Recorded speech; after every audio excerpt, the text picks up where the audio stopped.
All right, good evening, ladies and gentlemen. I'm going to call this August 11th City Commission meeting to order.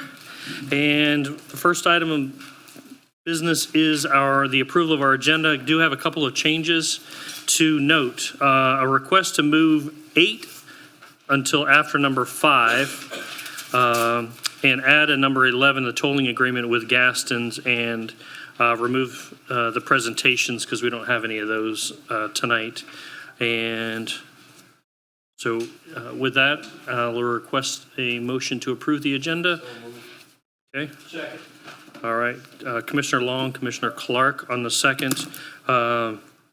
Any public comment on the motion on the floor, which is a couple of updates on the agenda? Seeing none, any from the board? Seeing none, all those in favor signify by saying aye. Aye. All those opposed, same sign. The ayes have it. Motion passes. And I would note that Commissioner Mazon will be here shortly. He's just running a few minutes late. But please rise for the invocation by Pastor Joy Glanzer and remain standing if you can for the Pledge of Allegiance.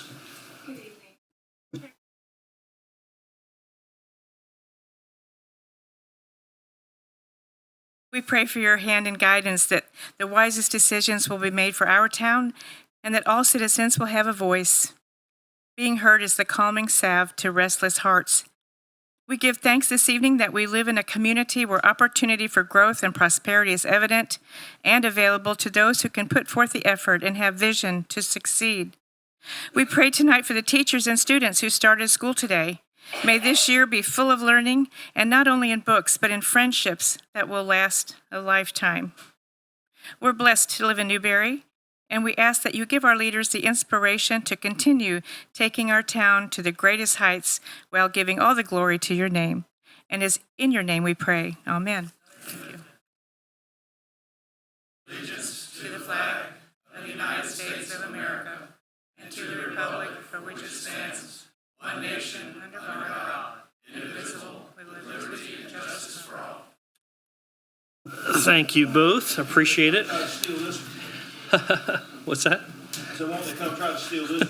Yeah, right. Fantastic. Well, I appreciate the opportunity to pray and do the pledge over each and every one of our meetings. So moving on to the agenda, we've got public comment. Any announcements, activities, et cetera, from the public? You've got 2 minutes.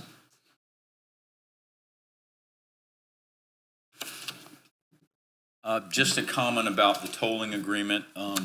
I realized that I made a comment on Facebook regarding, I thought someone had told me that you were going to mediation, and that was misinformation. So I'm hoping that you are going to agree to a tolling agreement, which would basically put a pause to the lawsuit against Gaston for now until I think the property appraiser makes a decision on their property. Thank you. Perfect. Yeah, and we're going to have another opportunity to talk about that in item 11 as well. Any other further public comment about activities, events, anything, et cetera? All right, fantastic. Well, consent agenda. Hopefully you all got a chance to look over that. At this time, I'll entertain a motion to approve the consent agenda if there are no changes. So moved. Second. All right, Commissioner Coleman, Commissioner Farnsworth. All those in favor signify by saying aye. Aye. All those opposed, same sign. Consent agenda passes. All right, we are already to public hearing and ordinances. Number 5, a quarterly budget amendment and update. I see Mr. Dallas is at the podium. And have you got a chance to pull that up to look at it? You want to read that into the record? Happy to do so, Mr. Mayor. This is resolution number 2025-35, a resolution of the City Commission of the City of Newberry, Florida, adopting amendments to the fiscal year 2024-2025 budget, providing for severability, conflicts, and effective date. The appropriate motion at the appropriate time is to pass resolution number 2025-35 upon its reading by title only. Thank you, Mr. Attorney. Mr. Dallas, you have the floor.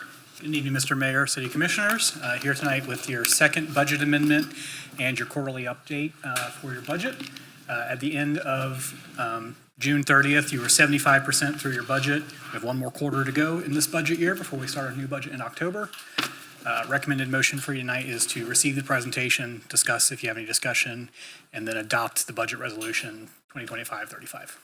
Budget to actual across all funds. We are in compliance with your adopted budget. All departments are under budget and on track where they should be 75% through the year. Can you repeat that? We are on budget or under budget, in compliance with your adopted budget. All departments are where we would anticipate they'd be at this point in the year. Great job. Moving on to your budget amendment. Have a number of amendments for you today. All of these are actions the commission has already taken, already seen. We're just codifying those into your adopted budget. So on your general fund revenue side, we're increasing your grants and contributions by $219,000. That reflects the agreement that you signed with Publix for contribution to a traffic signal, our FEMA reimbursements, and then as the commission's aware, we recently got a $50,000 grant from the state to rehabilitate the Davis Cemetery out by Easton. So we're increasing your general fund revenue to account for those revenue streams. On the expenditure side, there's some movement across multiple of your departments that primarily has to do with the reorganization that occurred a few months ago. So because of the reorganization, some people report into different departments and different areas now. So we moved those salaries to follow that reorganization. Primarily, you'll see the large increase in other general government services. That has to do with facilities reorganization as well as some liability insurance premiums. And then you'll see the $50,000 in cemetery as the expenditure side of that grant that the city received.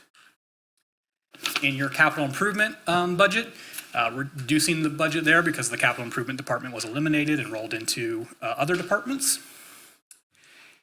In your SRF, those are your special revenue funds. That's primarily your impact fee funds, your wild spaces funds, ARPA funds, those sorts of things. We have an increase in the revenue side for residential impact fees. Our collections are higher than we anticipated, so we're increasing your budget to reflect those additional increases. And then a couple of months ago, the commission voted to invest $2 million of our wild spaces money into Champions Park repairs. So we're putting $835,000 into the budget this year.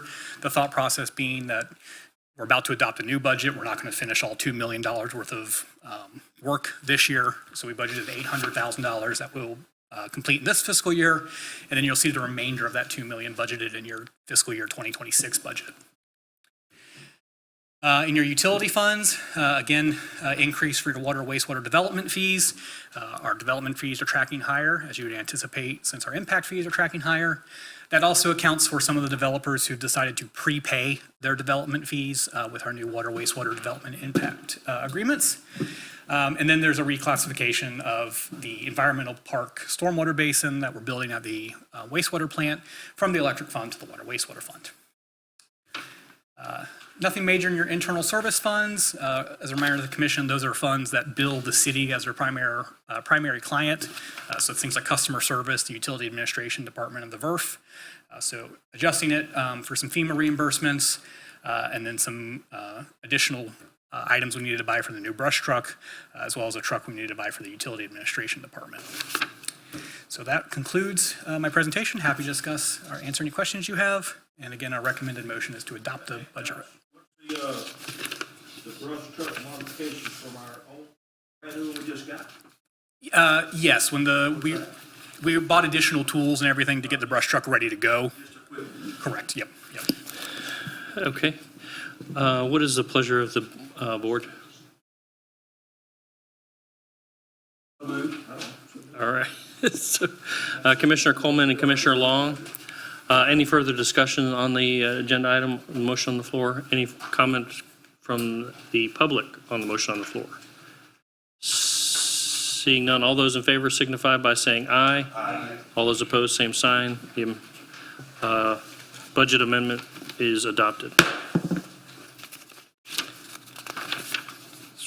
All right, we are reordering number 8 to number 5. So if you've got a previous agenda, you might have to jump ahead to number 8. We're going to entertain that now.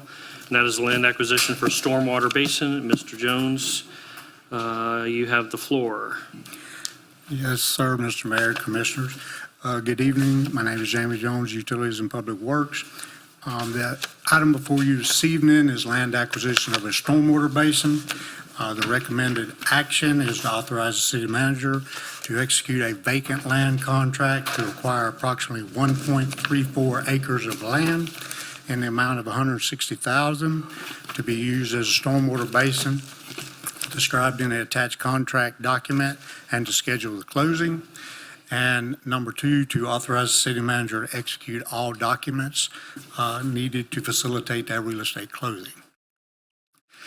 This is the proposed piece of property located just north of Northwest 3rd Avenue. As part of our adopted capital improvement budget, we identified the need to resurface Northwest 266th Street on north of 26, pave a segment of Northwest 265th Street, and pave Northwest 1st Avenue west of Northwest 264th. As we just started that design process, we identified the fact that stormwater is sheet flowing basically onto private property, and we needed to design stormwater conveyance to pave those roads and resurface those roads.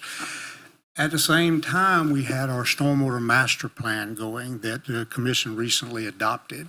And in that adopted stormwater master plan, this particular piece of property was identified as the best drainage location for that entire neighborhood.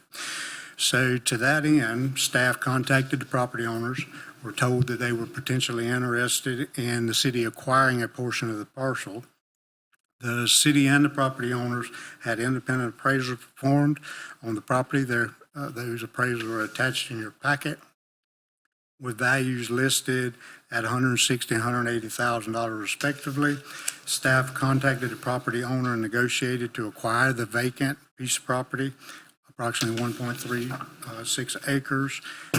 Both parties agreed to a selling price of $160,000 and developed a vacant land contract for the same. Some of the important considerations of that contract is, one, the total acreage. There's a 60-day due diligence period. The city pays all the closing costs. The balance of the parent parcel still has drainage rights, and $5,000 deposit requirement, earnest money basically, and an October 10th or sooner closing date. The slide there shows the roadway project area that the drainage would convey to this parcel. The snip there from your stormwater facility plan, the area in yellow is basically identifying that same parcel as the best place for drainage. So once again, they have the recommended action to authorize the city manager to execute that contract and authorize the city manager to execute all documents needed to facilitate the closing. And I'm available for any questions.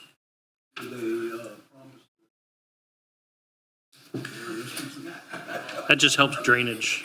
Just goes right out. You put your retention pond where you want to gather your sinkholes up. Thank you. Thank you, sir. Manager Marlowe, do you have anything you wanted to say on it? We don't have anything to read, do we, Mr. Attorney? Okay. What is the pleasure of the commission? So moved. Second. Commissioner Clark and Commissioner Long, any further discussion from the dais or any questions from City Assistant Manager Jones?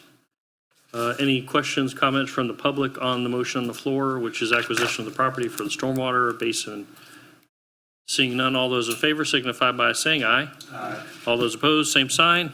That motion passes as well. Mr. Chair, Yes, Mr. Manager? now that the motion is over, I do want to say thank you to the family.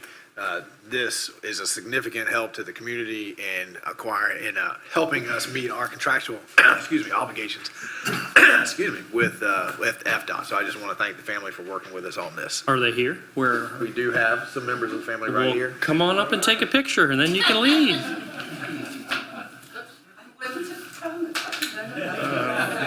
Well, we don't tell you we're going to embarrass you until you're here.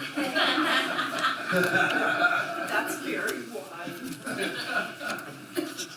You can go take a picture. No, you're fine.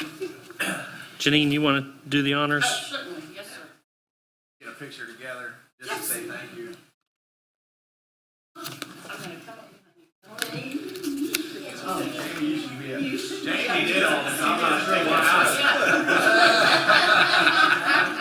I mean, he does have his pink shirt on today. Okay, he's gonna show up. Okay, there we go. free. Thank you, ma'am. All right. Thank you. Thank you, ma'am.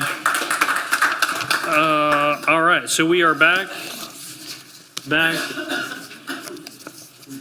in order number 6. No, we'll go back to 6. The solid waste assessment. And Mr. Dallas, you have this one as well.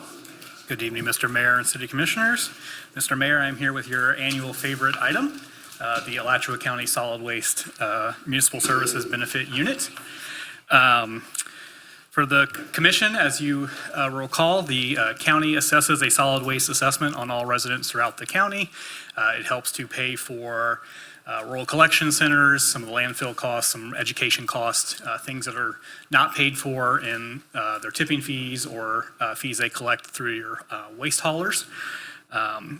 The assessment is $25 per year for a resident. So we are asking that the commission rejoin the MSBU this year. Patrick Irby from the county is here to make a presentation if the commission would like the presentation. If not, we can move forward. I do see some commissioners shaking their heads, so. I don't get to vote this year, so. We do have a new commissioner, so if you want to have Patrick go through Commissioner the Long is, of course, presentation. first time he's hearing it, so yes, Mr. Irby, come on down. There is one alteration in the ordinance for your consideration tonight. We are the only entity in Alachua County that has to enjoin this every year. Every other city has adopted an annual rejoining. So staff proposes language.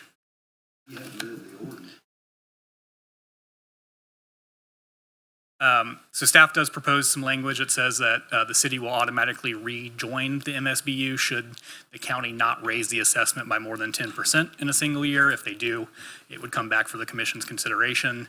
10%, as a reminder, would be $2.50 per year. So we're putting that out for the consideration, just since this is more of an administrative thing. It does have quite a lot of staff effort to put this on the agenda every year. But while you guys consider that, I'll ask Patrick to come up and present. Mr. Irby? Come on up and do the presentation, and then we'll read the ordinance. All right. Mr. Irby's fresh off of a honeymoon here, so just got back. We apologize. It's okay, it's okay. It's always nice to come to Newberry. Let me make sure I know how to work this thing. I do. All right, so, hello, Commission, good evening. My name is Patrick Irby. I'm with Alachua County Solid Waste Department. I'm the Waste Collection and Alternatives Manager, which gets no money from this assessment. So, but I get to come anyway. All right, so, and I will say, for your benefit, most of the slides relate directly back to previous questions from this board. So if there's questions that you have afterwards that aren't in here, I will do my best to answer them, but these are the ones that have come up in the past. So to begin with, the whole purpose for this assessment is to serve as a funding mechanism for certain solid waste activities that benefit the entire community. And the benefit for using an assessment versus using tax dollars or tipping fees at the transfer station is that assessment dollars, they're locked. They can only be used for the intended purpose that's stated in the resolution. So that has helped us in the past. Keep them from raiding my money to pay for things we don't want. Anyway, the items that are covered through this are primarily required by state statutes. And it comes down to proper management of hazardous waste, maintaining our closed landfills, because we don't have any more open ones. They're all closed down, and it's monitoring the old ones, making sure that they meet the regulations of the state. We're required to implement recycling programs and promote them with education programs. And I mentioned that one already. Yeah, responsible for the disposal and proper maintenance of all of the solid waste for the whole county, which we do our best at. So the solid waste department, there's two funding mechanisms that we utilize. I mentioned the tipping fees at the transfer station, and that's to cover the processing, transportation, disposal, and administrative costs related to the garbage and recycling program and all the material that comes through there. The assessments cover, well, I will say I have 3 different assessments. So there's one that covers about 67% of the rural collection center cost, There's the one that covers our curbside collection program, and then there's the one that is the solid waste management assessment, which covers the programs we're going to talk about. And that's the only one that applies in city limits. I don't know why I'm so nervous. I've talked in front of y'all so many times. I don't know. It's been a while, I guess. Yeah. So for the solid waste management assessment, which I mentioned is the only one that applies within municipal boundaries, it covers the remaining portion of the rural collection centers, which there's 5 of them throughout the county, and there's about to be a 6th here in Newberry. The engineering and compliance monitoring is the closed landfill maintenance. The Office of Waste Alternatives is the recycling education promotion side of things, and then the household hazardous waste. The rural collection centers, as I mentioned, there's 5 of them throughout the county. They take household waste, yard debris. There's also hazardous materials drop off at them. And they're open to all residents throughout the county. And there's no real way to, like, if one of the reasons that this is something we'd like to have all the commissions adopt is we're not checking licenses to make sure, like, oh, you're City of Newberry, get out. Like, we're not doing that. So everyone's using them whether it's a part of it or not. And it's good for people to pay if they're using. They got reuse areas for gently used items.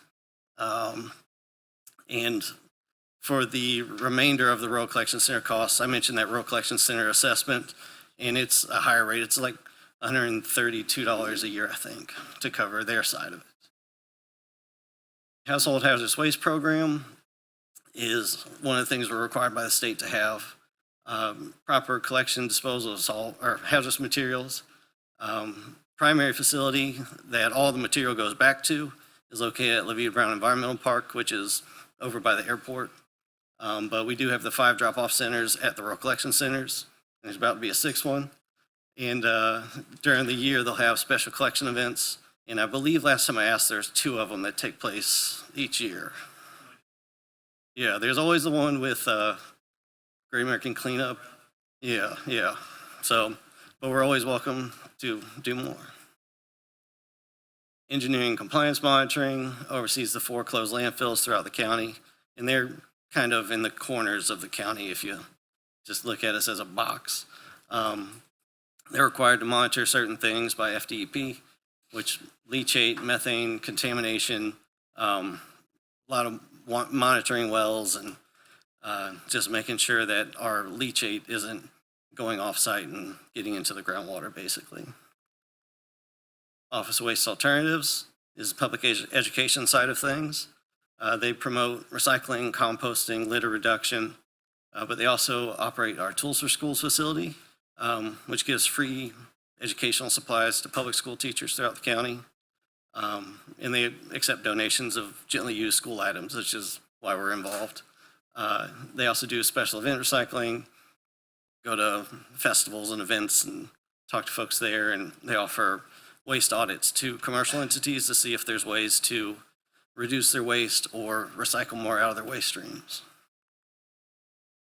For the calculation of how we get to these numbers, of course, we do our annual budgets, and those numbers are divided up into commercial parcel, or commercial obligations and residential obligations. And then inside each of those, there's different groupings. So for the commercial, there's 14 different groups, depending on how much waste each of them generates. For the residential side, there's the single-family residential homes, multifamily residential homes, and then the ones who get the rural collection center. And our goal every year is to have our costs balance out. We're not running surpluses here. So, and one of the previous things we've been requested to do was kind of not come back every year with different rates. So we've been trying to do our best with cost averaging over 5 years. So I think we're in our 3rd or 4th year with our current rates, and we're trying to keep them flat. Here's some historical trends of how the assessment rates have gone. The single-family residential is at $25 and change, which was mentioned, and the non-residential is your commercial. And the most common size for the city of Newberry, I looked it up, it's an 801 assessment, which is the lowest. And that's the rate that I brought here, and it's, looks like about $23, $24 per unit. Here's our proposed rates for next year, which match the current year. And an alternative, if the assessment is not adopted within a municipal boundary, is a surcharge on the tipping fees over the transfer station, which would be applied on a per ton rate. And that's what I got. Of course.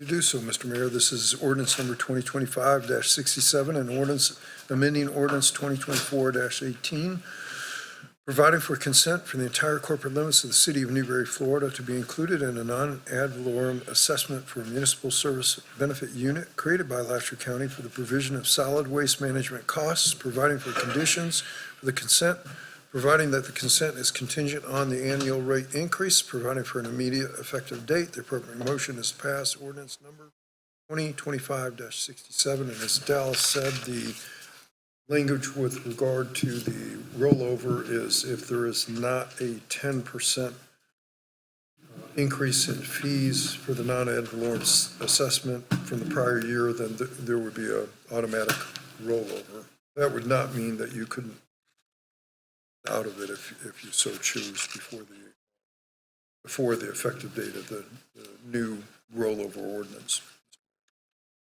Okay, what is the pleasure of the commission? Question. Should there be two separate votes, one for this year and then one going forward with the ordinance, or? No, I think you can do it all. Combined together?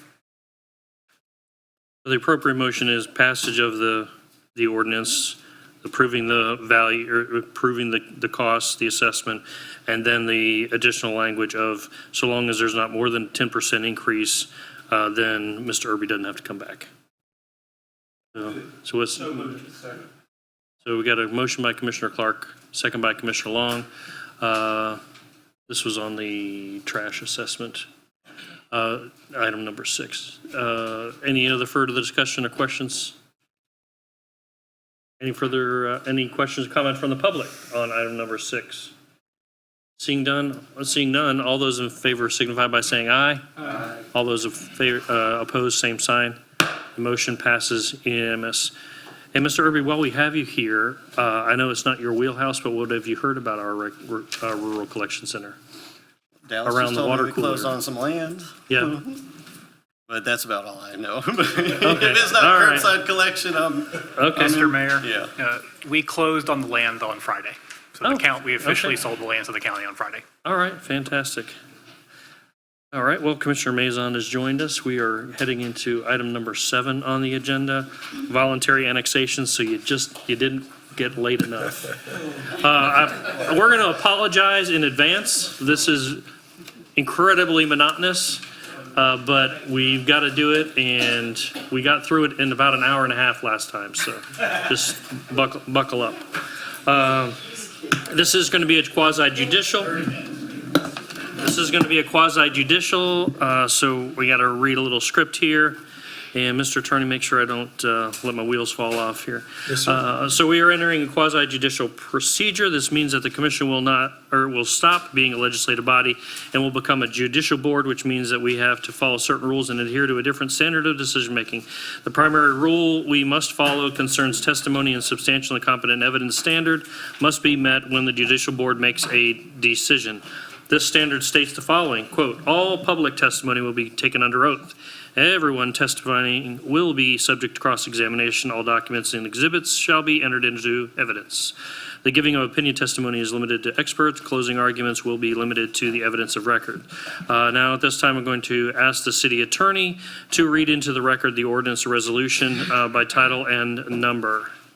Yes, sir. This is ordinance number 2025-16, annexation number 39, an ordinance of the city of Newberry, Florida, annexing certain portions of unincorporated Alachua County That includes parcel number 04276-006-001, as more particularly described in this ordinance, as petitioned for by the property owner pursuant to Section 171.044 of the Florida statutes, making certain findings, providing for land use, zoning, and land development regulations, and the enforcement of same, providing for directions to the clerk of the commission, providing for severability, repealing all ordinances in conflict, providing an effective date. The appropriate motion is to pass ordinance number 2025-16 upon its first or second and final reading.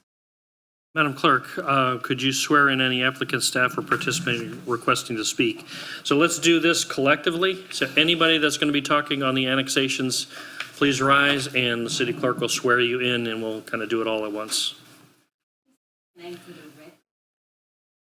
Chelsea Bakaitis.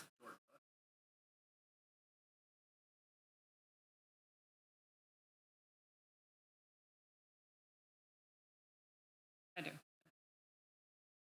Thank you, Madam Clerk. Before we begin, let's disclose any ex parte communications.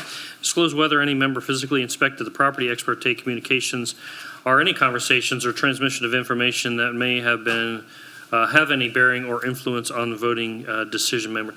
I'm actually going to go first. On the last one, I forgot that there was a parcel that relates to Pat Post's that I have been in discussion with, but I'm not a voting member, so it doesn't really have any effect on the vote itself. And I'm sorry, do you have something? And this can go for the ex parte for all the annexation ordinances. Okay. And we'll follow here to my immediate right, Commissioner Mazon. I'm sure at one point or another I have. Okay. Commissioner Long, Commissioner Farnsworth, Commissioner Clark, Commissioner Coleman. Okay, fantastic. All right, I'll now explain the order of presentations that we will follow for every quasi-judicial item before us tonight. We will have a staff overview from Chelsea. The applicant on each item will have an opportunity to present with no time limit. The staff report will no time limit and recommendation. I've not been contacted by any third-party interveners, so we will be able to skip that step. Every annexation, the public will have 3 minutes to speak on each item. The applicant will then be able to cross-examine any of the parties involved. The staff may be able to cross-examine in return. Any members of the decision-making body, through the chair, may be able to ask questions of the staff or the applicant and the participants. Final argument will be made by any applicant party, any staff member, and related solely to the evidence and testimony presented at the hearing and introduced into the record. And the city attorney will advise the decision-making body as to the applicable law and factual findings that must be made to approve or deny the application. Deliberation of the application itself, and then after the deliberations, we will have a vote. Ms. Chelsea, I believe you are ready, All right. right? Yes, Yep. thank you, Okay. Mayor. Thank you. So we're on 2516, the first one. All right. I'll just give an overview because two of them have been asked by the applicants to be removed. Attorney, would you like me to go and read through Sure, all you can this? do them all Okay. right Okay. now. That's Okay, fine. I'll just- Set the record. That's Okay, just so the fine. record. Okay, so for the record, so we are recommending you approve ordinance 2516 on second reading as read by title only. The same approve 2517, 2518. Don't approve, don't make a motion on 2519. The applicant's name is Davis, parcel number 04266 004-001, consisting of 1.84 acres. Approve 2520, approve 2521, approve 2522. Don't approve, don't discuss 2523, parcel number 04394-002-001, consisting of 4.99 acres. Applicant is Carmen Padilla. Approve ordinance 2524, approve ordinance 2525, approve ordinance 2526, approve ordinance 2527, approve ordinance 2528, approve ordinance 2529, and approve ordinance 2530. And these are all for second and final reading. Okay. So on July 28th, that first hearing was heard and approved by the city commission. And I already went over these applicants who asked that it be pulled. Again, here are the parcel numbers and the names of the applicants.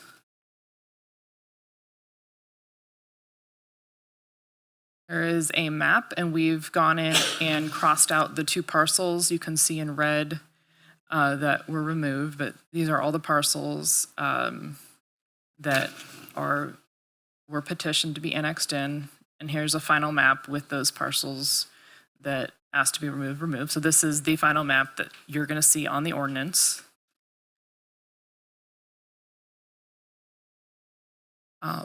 So it's a total of, I'm sorry, it says 15 parcels. It comes out to a total of 14 parcels, and a total land area to be annexed is 195 acres.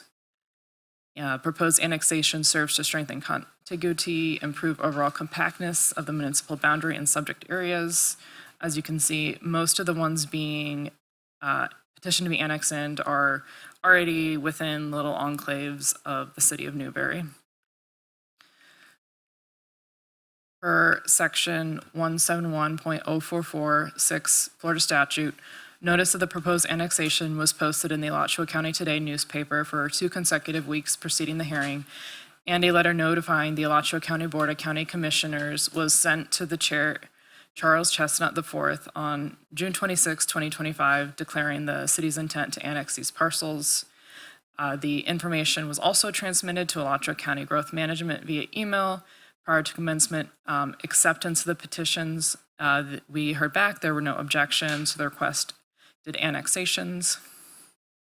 Again, here is a list of the recommended actions and the ordinances to approve. Thank you. Great, thank you, Ms. Bakaitis, appreciate it. Do we have any of the applicants for the annexations even present tonight? Okay, at least, all right. Well, we can do kind of an abbreviated, but we do have some of the stuff that we'll need to cover. So let's skip to any public comment on 25-16 by the public.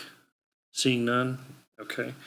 I'm sure you're not going to cross-examine yourself, but members of the board, do you have any questions for the staff? All right, and the motion is? So moved. Okay, Commissioner Clark on the motion for 25-16, second for Commissioner Coleman. And no significant final argument or anything, you rest on your presentation, I assume? Correct. Okay. Mr. Mayor, Yes, sir. I just want to confirm, did Scott ever read 2516? Yes. He did, okay. Just, it's been a long time, I'm making sure. It was so Nowhere. quick. So quick, you did a great job. All right. If there's no further discussion, no further deliberation from the public, all those in favor signify by saying aye. Aye. All right, motion passes on 2016. Yes, 25-16. All right, 25-17. Mr. Attorney, you're up. Mr. Mayor, this is an ordinance of the City of Newberry, Florida, annexing certain portions of unincorporated Alachua County that includes parcel number 04276-006-000, as more particularly described in this ordinance, as petitioned for by the property owner pursuant to Section 171.044 of the Florida statutes, making certain findings, providing for land use, zoning, and land development regulations, and the enforcement of same, providing directions to the clerk of the commission, providing severability, repealing all ordinances in conflict, providing an effective date. Appropriate motion is to pass ordinance number 2025-17, annexation 39, upon its second reading by title only. All right, Ms. Bakaitis, no changes to your prior presentation? Correct. Okay, any public comment on 25-17? Seeing none, any discussion from the dais? Motion? Motion. Second. Commissioner Mazon, Commissioner Long. If there's no further discussion, all those in favor signify by saying aye. Aye. All those opposed, same sign. The ayes have it. 25-17 passes. Mr. Attorney, 25-18.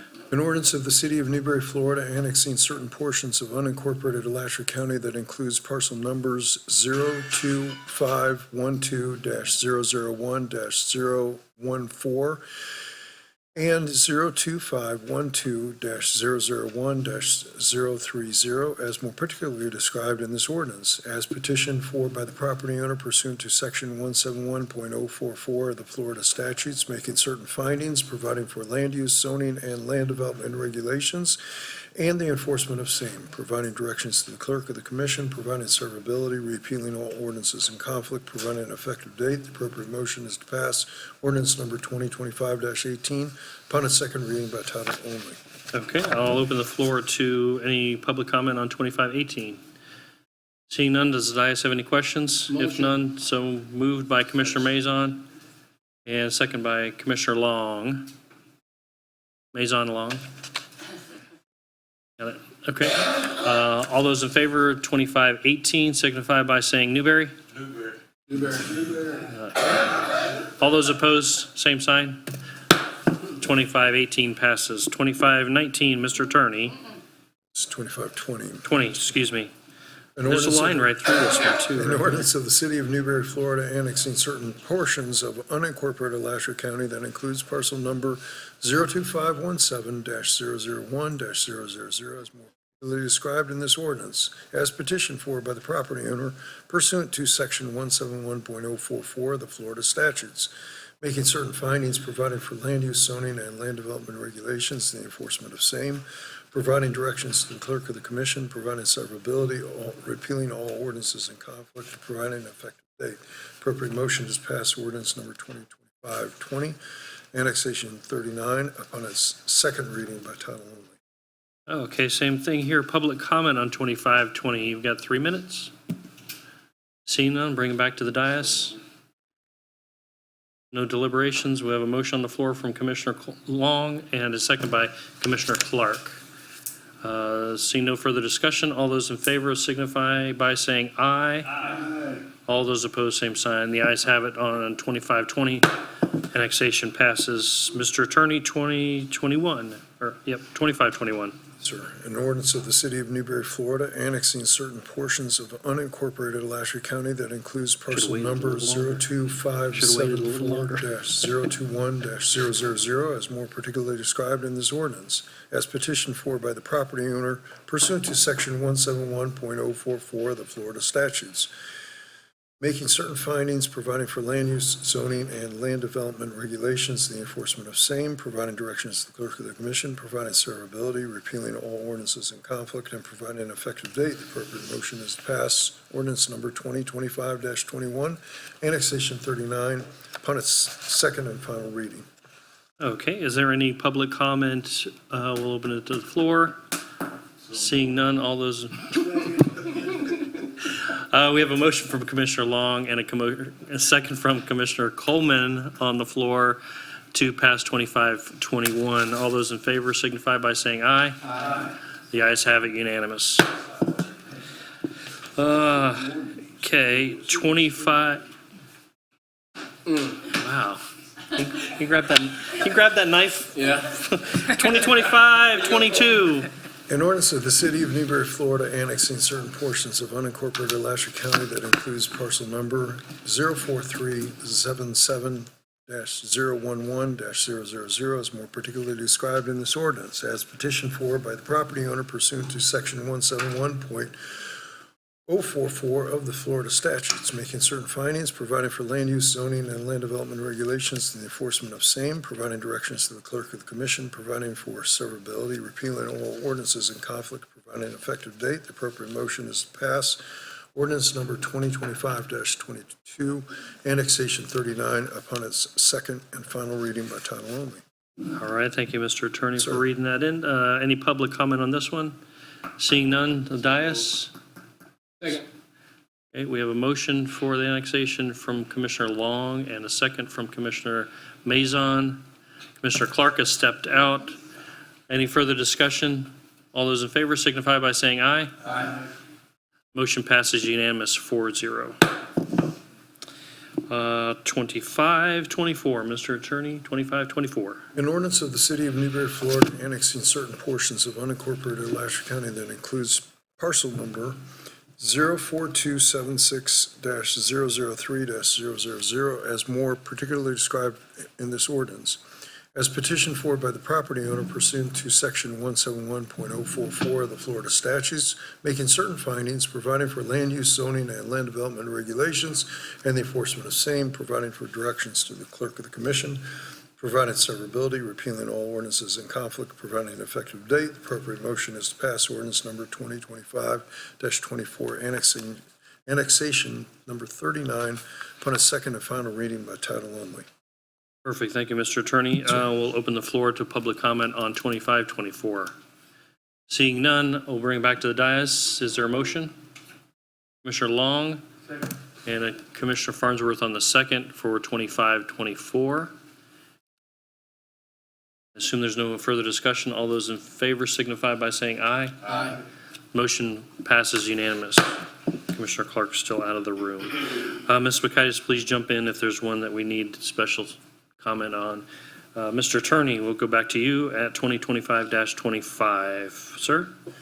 An ordinance of the City of Newberry, Florida, annexing certain portions of unincorporated Alachua County that includes tax parcel number 04276-004-000, as more particularly described in this ordinance, as petitioned for by the property owner pursuant to Section 171.044 of the Florida statutes, making certain findings, providing for land use, zoning, and land development regulations, and the enforcement of same, providing directions to the clerk of the commission, providing severability, repealing all ordinances in conflict, providing an effective date. The appropriate motion is pass ordinance number 25-25, annexation 39, upon its second and final reading by title only. Very good. We will open the floor to public comment on this annexation. Seeing none, we'll come back to the dais. Motion. Second. Commissioner Mazon, Commissioner Long on the second for this annexation. No further discussion. All those in favor signify by saying aye. Aye. Motion passes 5-0. Commissioner Clark has returned into the room. Couple more times, Mr. Attorney. Yes, sir. 2526. An ordinance of the City of Newberry, Florida, annexing certain portions of unincorporated Alachua County that includes parcel number 04384-018-000, as more particularly described in this ordinance, as petitioned for by the property owner pursuant to Section 171.044 of the Florida statutes, making certain findings, providing for land use, zoning, and land development regulations, and the enforcement of same, providing directions to the clerk of the commission, providing severability, repealing all ordinances in conflict, and providing an effective date. Appropriate motion is pass ordinance number 2025-26, annexation 39, as read by title only upon second and final reading. Very good. Public comment on 2526. Seeing none, it was a pleasure of the dais. Second. We have a motion from Commissioner Coleman, a second from Commissioner Mazon. Any further discussion? Did I ask for public comment? There was none? Of course. All those in favor signify by saying aye. Aye. Motion passes unanimous. Mr. Attorney, earn your keep. Down to the last four. Yes, sir. An ordinance of the City of Newberry, Florida, annexing unincorporated 025-6-001, as more particularly described in this.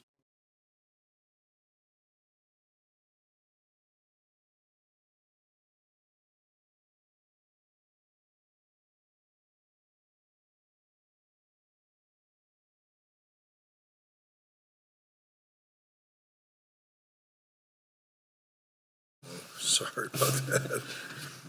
Thank you. No worries. Yep, start over. An ordinance of the City of Newberry, Florida, annexing certain portions of unincorporated Alachua County that includes parcel number 02538-006-001, as more particularly described in this ordinance, as petitioned for by the property owner pursuant to Section 171.044 of the Florida statutes, making certain findings, providing for land use, zoning, and land development regulations, and the enforcement of same, providing directions to the clerk of the commission, providing severability, repealing all ordinances in conflict, providing an effective date. The appropriate motion is passed. Ordinance number 2025-27, annexation 39, upon its second and final reading by title only. Very good. Well, if this was an administrative board, we could handle these all a little bit different, but they are judicial, quasi-judicial, so that's kind of why the monotony sorts of plays in. We usually don't do this many all at the same time, but there's so many people that want to come into Newberry. So. Okay, public comment on 2527 from the floor. Seeing none, what's the pleasure of the dais? Okay, I'm going to call that one for Commissioner Long on the motion and Commissioner Maison on the second. All those in favor signify by saying aye. Aye. All right. Tried 3 or 4 times, but he's not. Motion passes unanimous. Miss Judy. 25-28. An ordinance 25-28. of the City of Newberry, Florida, annexing certain portions of unincorporated Alachua County that includes tax parcel number 01897-004-000, as more particularly described in this ordinance as petitioned for by the property owner pursuant to Section 171.044 of the Florida statutes, making certain findings, providing for land use, zoning, and land development regulations and the enforcement of same, providing directions to the clerk of the commission, providing severability, repealing all ordinances in conflict.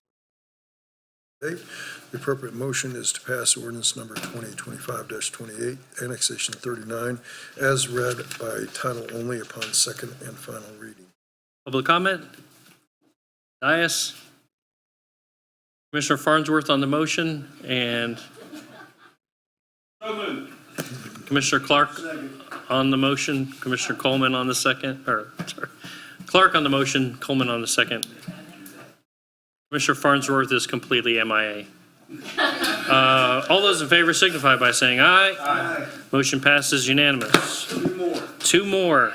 25-29. An ordinance of the City of Newberry, Florida, annexing certain portions of unincorporated Alachua County that includes tax parcel numbers 02515-004-003 as more particularly described in this ordinance as petitioned for by the property owner pursuant to Section 171.044 of the Florida statutes, making certain findings, providing for land use, zoning, and land development regulations and the enforcement of same, providing directions to the clerk of the commission, providing for severability, repealing all ordinances in conflict, providing an effective date. The appropriate motion is to pass ordinance number 2025-29, annexation number 39, upon its second and final reading by title only. Public comment? Dias? Motion? Second. Commissioner Long on the motion, Commissioner Clark on the second. All those in favor signify by saying aye. Aye. Motion passes unanimous. Miss Judy.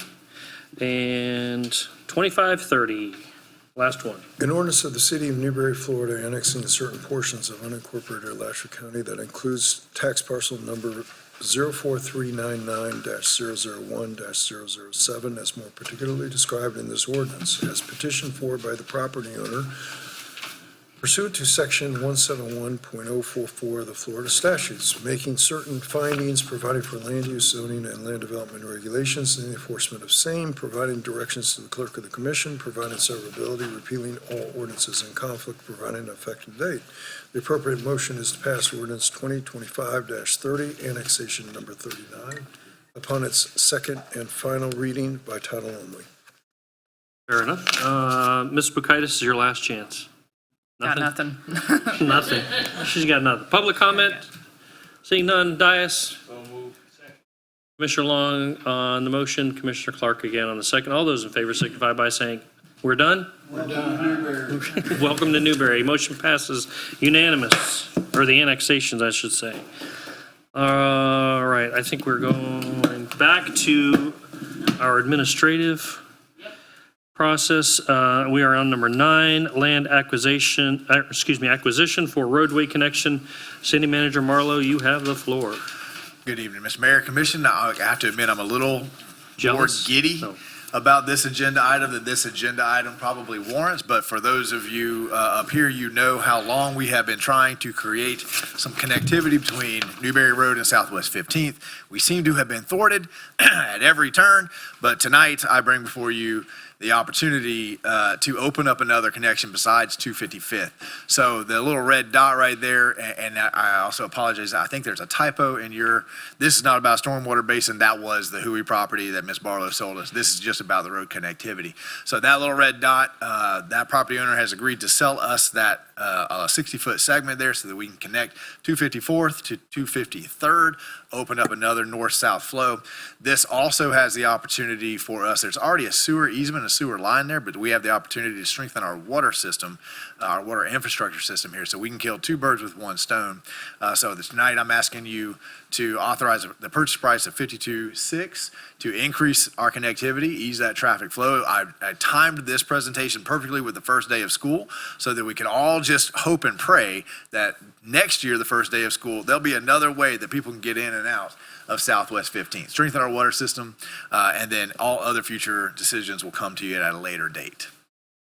I'm available for questions.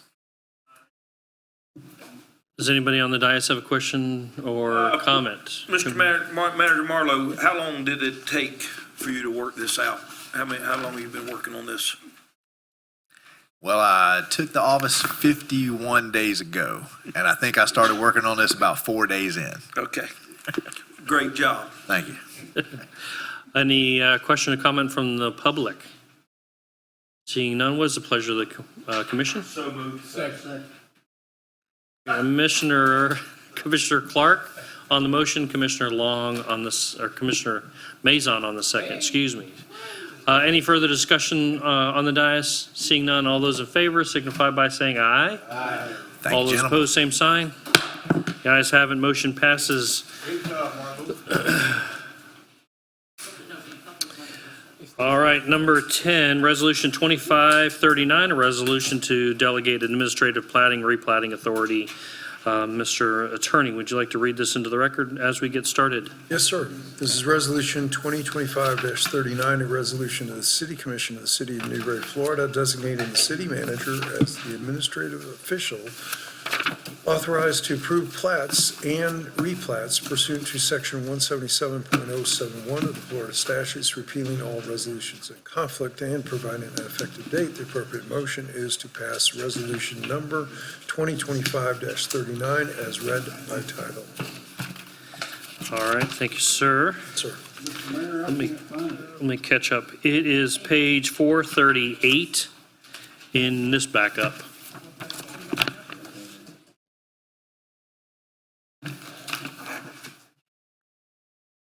Granted, it is just the resolution.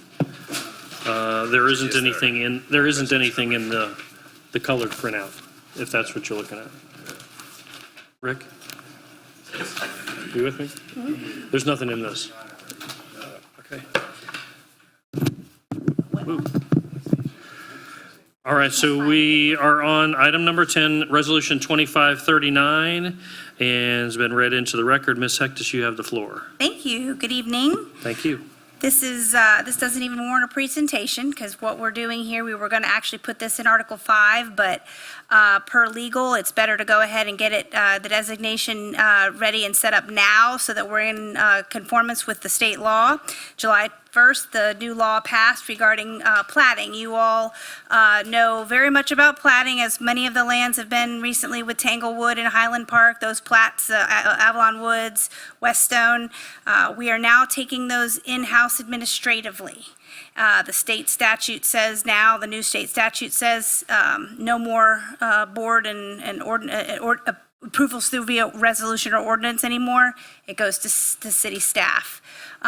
So we were going to go ahead and put that in Article 5. We decided to go ahead and push it forward per legal. So that's why we're here this evening, is to get the resolution approved to designate the city manager or his designee for the person that would be handling those. And it's most likely my department, but it's been that way. Ms. Hectus, is this mandatory by the state, or this is just providing the commission an opportunity to do it this way? This is actually a mandatory mandate sent down from the state that says go forth and do this administratively. Okay, and just for the folks at home, please give us a little thumbnail sketch of what platting is. So basically, if you have a large tract of land, and let's use Highland Park as an example. They came in and they wanted to, I forget how many acres they had, but they wanted to put residential and commercial there. They've divided all those lots into legal lots of record via the platting process. And so basically, they're taking the more official route of going to the board and the Board of Adjustment and getting those plats approved to turning it over to staff. So that now preliminary plat and final plat and replatting will go through the staff level. Mr. Chair, And where, Mr. Chair, oh, I want to say, Mr. while Chair. this is a mandate from the state, I Yeah. would say it's in line with direction that the commission has given staff to try to ease up the flow. So the commission still sets the standards for the plat. You guys still design the kinds of neighborhoods that you want to see. You guys set the policy. Staff is at that point then authorized to determine whether or not the application meets the standards that you guys have set. So this will not free up a meeting, but it'll free up an agenda item on a meeting. You guys are not giving up any authority over the standards. You guys are just saying you set the standards. Once the standards are set, your staff determines whether those standards have been met. when is the first opportunity that the commission will see what that plat was? That would be at construction plan approval. So we will have already gone through and divided up the land. You will see it at construction plan via the consent agendas. Okay, all right. Wait a minute, Yes, sir. if it's in consent, Well, individually discussed. no, but you can pull it. Yes.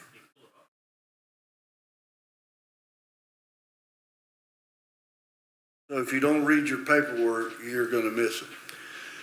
Great. So, Mr. Chair, so if for whatever reason you think staff has missed something in the plat that does not adhere to the standard that you guys previously set, before you approve the agenda, any single commissioner or mayor can pull a consent agenda item off for a discussion. So you just have to do it at the beginning of the meeting. But as long as you go through it and you say, yes, that I agree, that does hit the standard, the policies that we've set, then you wouldn't need to pull it off. Does that make sense? So any of the plats that you've looked at will be on the consent agenda? Is that what you just said? No, when they come through for construction gotcha. plans. So right now, we have one, you would have seen it this evening, called Walker's Ridge. It was a Right. we call it a 5-acre subdivision. We pulled that one off of this agenda for this to go through our process to whether it gets approved or not.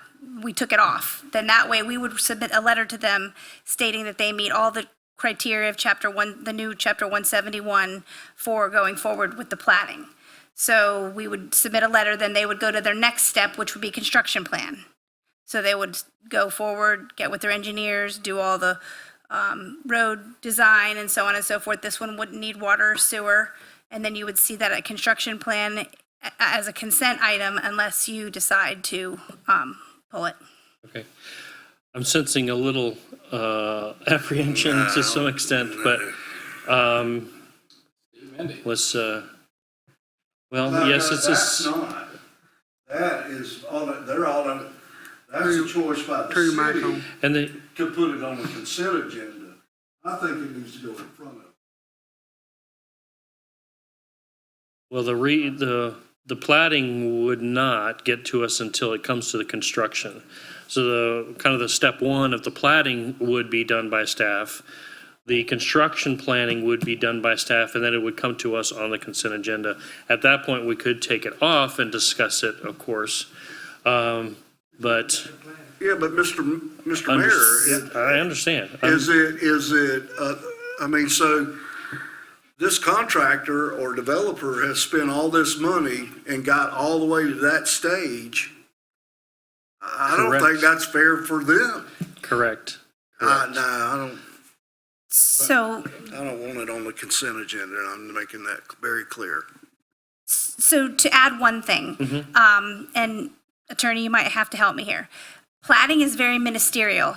Chapter 171 sets up all the rules and regulations. We you, the policymakers, set up those Yep. different lot sizes in those different neighborhoods Yep. versus those different plan developments and so on and so forth. When you're seeing the plat, at that point, there's really not a lot you can deny somebody when they are meeting those Chapter 171 requirements and our city requirements. Understood. And so they're saying, the state is saying, basically, they're already meeting it, it's a formality to come to you, they're already meeting 171, they wouldn't be coming to you if they weren't already meeting your state, your city rules and regulations. So I guess what they were trying to do is move the development through the process, knowing they already have to meet your standards to even be administratively approved or brought to you. I get it. It's just up to I don't know it's up that to I- these guys. I could say it any better. It's ministerial. I have a Commissioner Farnsworth? Yeah, just regarding, I'm thinking back whenever that little piece of property just north of the equestrian center, that they were, a little pocket in the back there, they were going to build a few houses.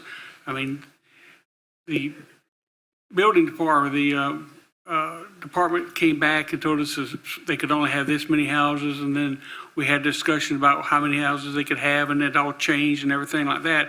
But if it was up to you guys, you'd already approved it without us even seeing it, without us even seeing the plat. Mr. Chair, I'm not sure that Stacy was here for that one, so Yeah. let me just step in, because I don't think that's not quite the way that I remember it.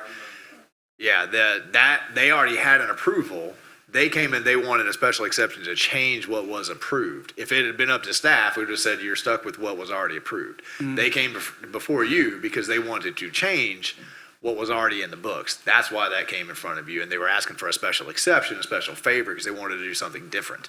I don't think there's anything in this law that takes away an applicant's ability to come before you and say, I want to do something different, right? That would come for you. What we're talking about is something that already hits your standard, already meets your standard. They're not asking for any deviation. They're not asking for a special exception. They're saying, this is your standard, we're meeting the standard. If they want to deviate from that standard, then they have to come to you to deviate from that standard. All we're talking about here is straight ministerial. It hits the standard. It's the standard that you guys approved. It's already there. On the consent agenda, any single one of you, all 6 of you, have the power to pull it off and say, there's something here I'd like to talk about. But I would venture to guess that generally that's not going to be the case. Construction plans, plats, fairly technical, you're trusting staff to be able to make sure that it hits the standard that you have approved. But if they ask for something different, that's a different thing. It would come back in front of you. And also the standards that we currently have are rather antiquated, and I know myself and some commissioners up here are not happy with the standards as they are now, so we're still waiting to get those changed. So we can't, In the next month or 2, I'm gonna give her. Yeah, we I'm still- gonna give her grace period. yeah, I mean, it's only. Which, it's Article only been 5. So 10 we years. have the authority to, or you have the authority to change the standards. Right. But this is like saying, We're hey, trying. everybody's got to paint their We're house. trying. Yeah. Yeah, that will be coming in. When is the first look of the commission, even though this is administrative? You say the LDR says 4 per acre. You know where the roads go, and we've had discussions up here where we don't like where the roads go. And we've asked for more roads or less roads or move the road. Does staff do that, or does, once the administrative part is done, then it comes before the dais, and then we get to look at the overview at the 10,000 foot level instead of the 50,000, and we get to say, well, that road we don't like, or why is that there? That piece is at construction plan. So they've already put the utilities down, not physically, but on paper. The utilities, that's it. the roads. Mr. and- Chair, could I ask, Stacey, how many more times does the commission see the development after plat? Because plat really just speaks to size and roadways, They would, correct? they would How many see more times do they see it? at construction plan, if it was a PD for the land use and the zoning. So that's 3 more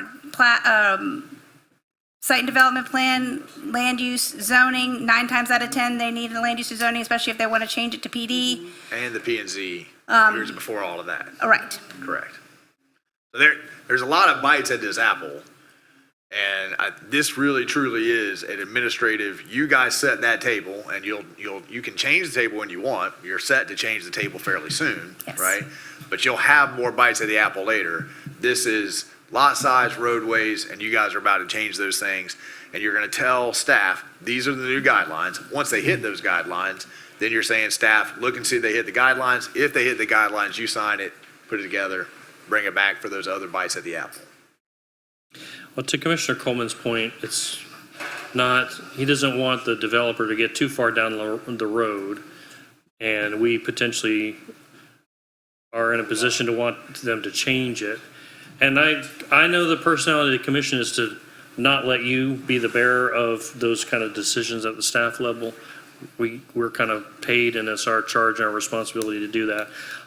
I don't necessarily see an issue with what they're saying here. It's kind of like, we've said everybody's got to paint their house black, but this person's going to paint their house black.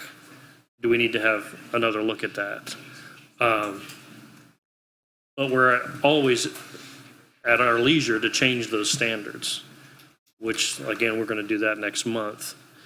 So I'm just looking out for the contractors, or the developers, because I don't want them to get strung out there and something well, they where it's should cost them money that they. And Monty's point, they did come back, and at that point, would we be seeing it if something Yes. like that changed? Mr. Chair, if I'm not mistaken, yes, because that's why it was back, because there was that change. Can I ask Assistant Manager Jones to speak to this issue? Because I see this perfectly in line with the direction the commission has given us to clear out some of the red tape cobwebs, but Mr. Jones can speak to it better. So it doesn't really change the process you have now. The plat is the roadway widths, the plat is the lot sizes. You'll still see construction plan approval and have the ability to review that. Contractor, developer hasn't gone that far and extended any real cost until he starts putting construction plans together. The plat is just taking 150 acres or a 40-acre tract, saying you can put this many 50-foot wide lots on it if they're 100-foot deep, and here's the roadway network to meet the 60-foot or 50-foot that you require. He's just drawing lines on paper. He hasn't invested anything but a little bit of survey money, at that point in time. I got one question. So is that any different than what we did with Barrington, where we changed all those lot sizes for that neighborhood? I can't specifically speak to Barrington. I wasn't really involved in Barrington, so I don't know what changes you did or did not make to the Barrington plat. I believe it was because the applicant was asking for 1 acre lots. You guys set the standard at 2. They had to go back in and meet the standard at 2 acres per lot instead of the 1 acre that they were originally asking for. So I believe your memory is correct. This would be similar. You guys say in small scale rural, right? We don't want to see anything under 2 acres, right? You set all the standards, and then they plat it based on the standards that you guys set, and then you rely on staff to say, yes, this meets the standard. The whole point in this state law was to speed the process and reduce the costs for the developer, not increase the cost for the developer. I'm good. All right, if there's no further discussion, is there a motion? Motion. Okay, and any public comments? And that quickly, I lost track of who did what. Was your motion? Aye. It was Commissioner Mazon's motion and Commissioner Long's second. Well, that was quick. All those in favor signify. Why don't we vote for this mandate? We got to designate the city manager as to who to designate for doing this action. That was the and you also resolution. remember, she was saying that we kind of opted to put it in the resolution form. It wasn't. Right. But so the motion on the floor is approval of the process. Do you want to include the manager and/or the manager's designee as the person that makes that call? Yes. It's in the resolution. Yes? It's in the, yeah. Okay, just verbalizing. All those no further discussion from the public, correct? All those in favor signify by saying aye. Aye.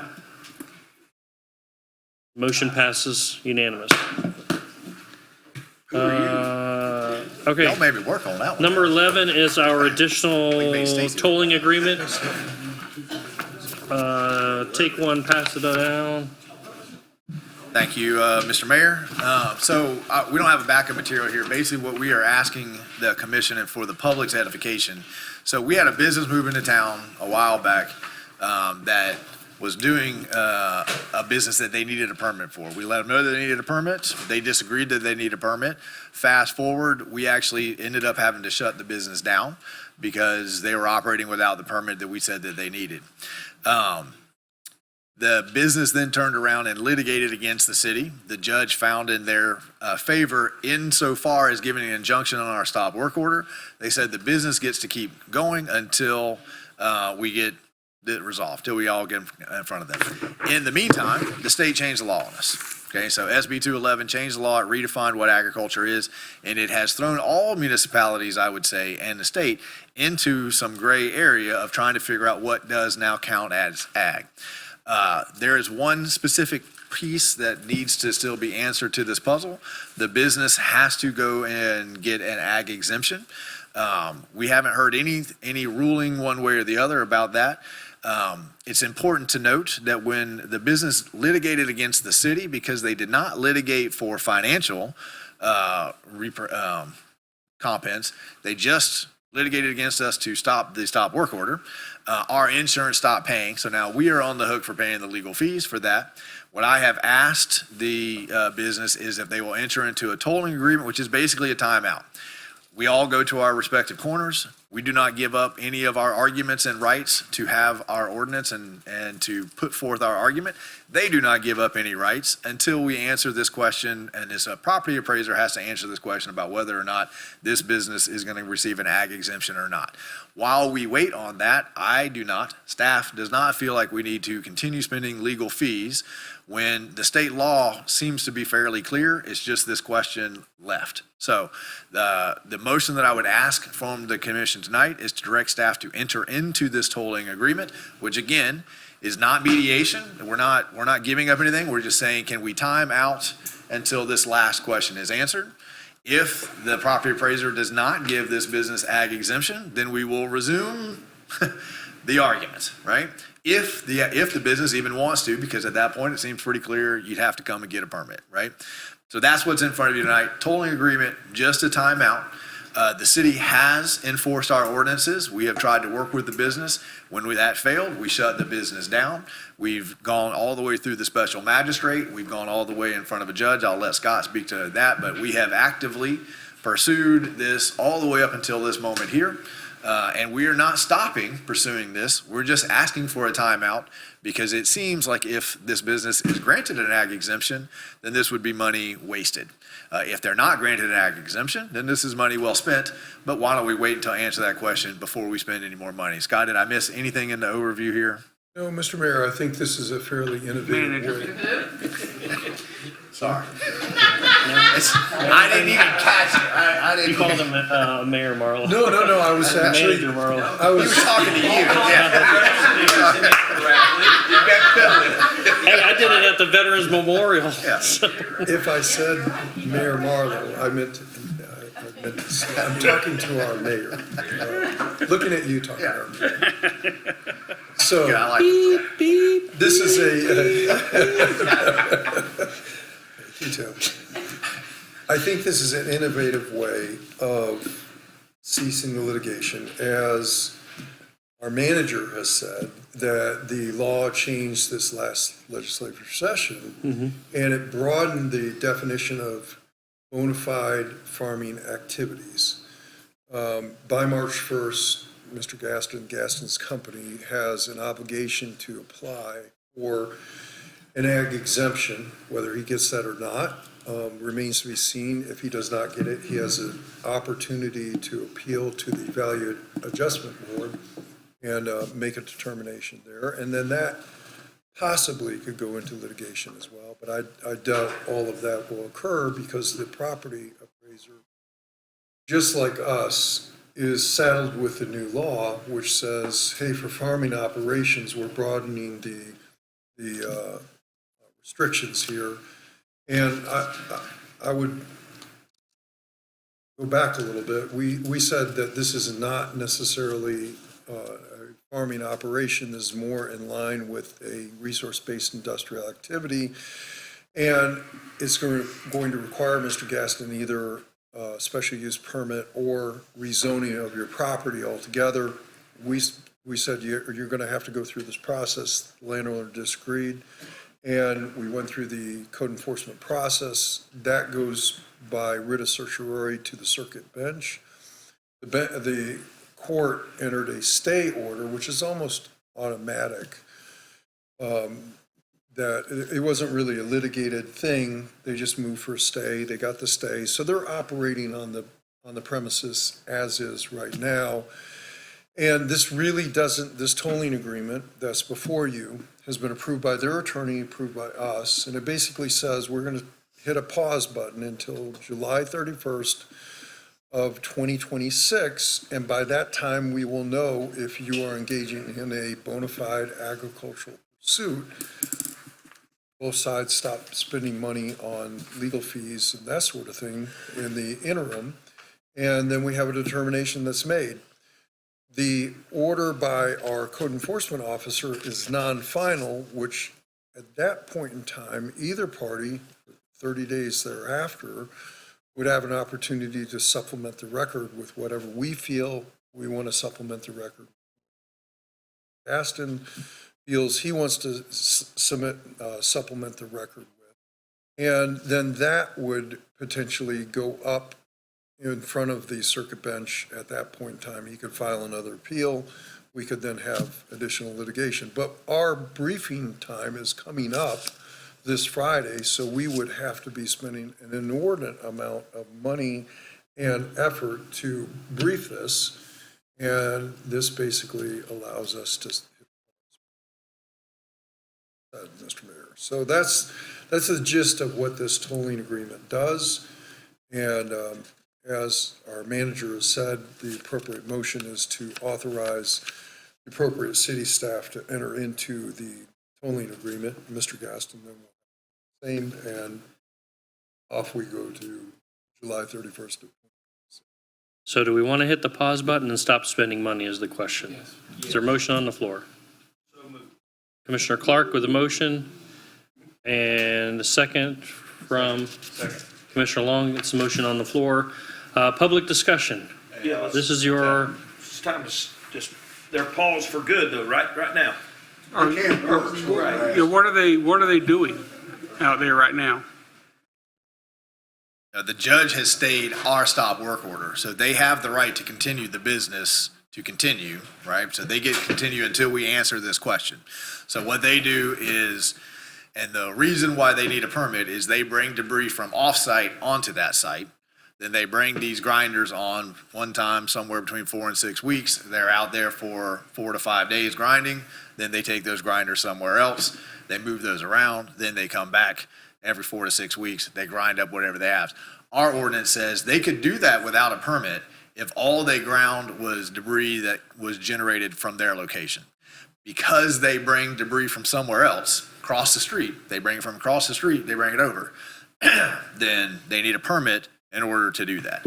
But the judge's stay applies to our stop work order and allows the business to continue operating. That answers And the they question. contend that they are making mulch so that you can buy bags from their site and use it to put in your garden, that sort of. I don't need any mulch. Well, the tolling, the stop work order, I mean, that we want, ain't happening, so stop spending money that we're talking about tonight. The tolling agreement just pauses the litigation.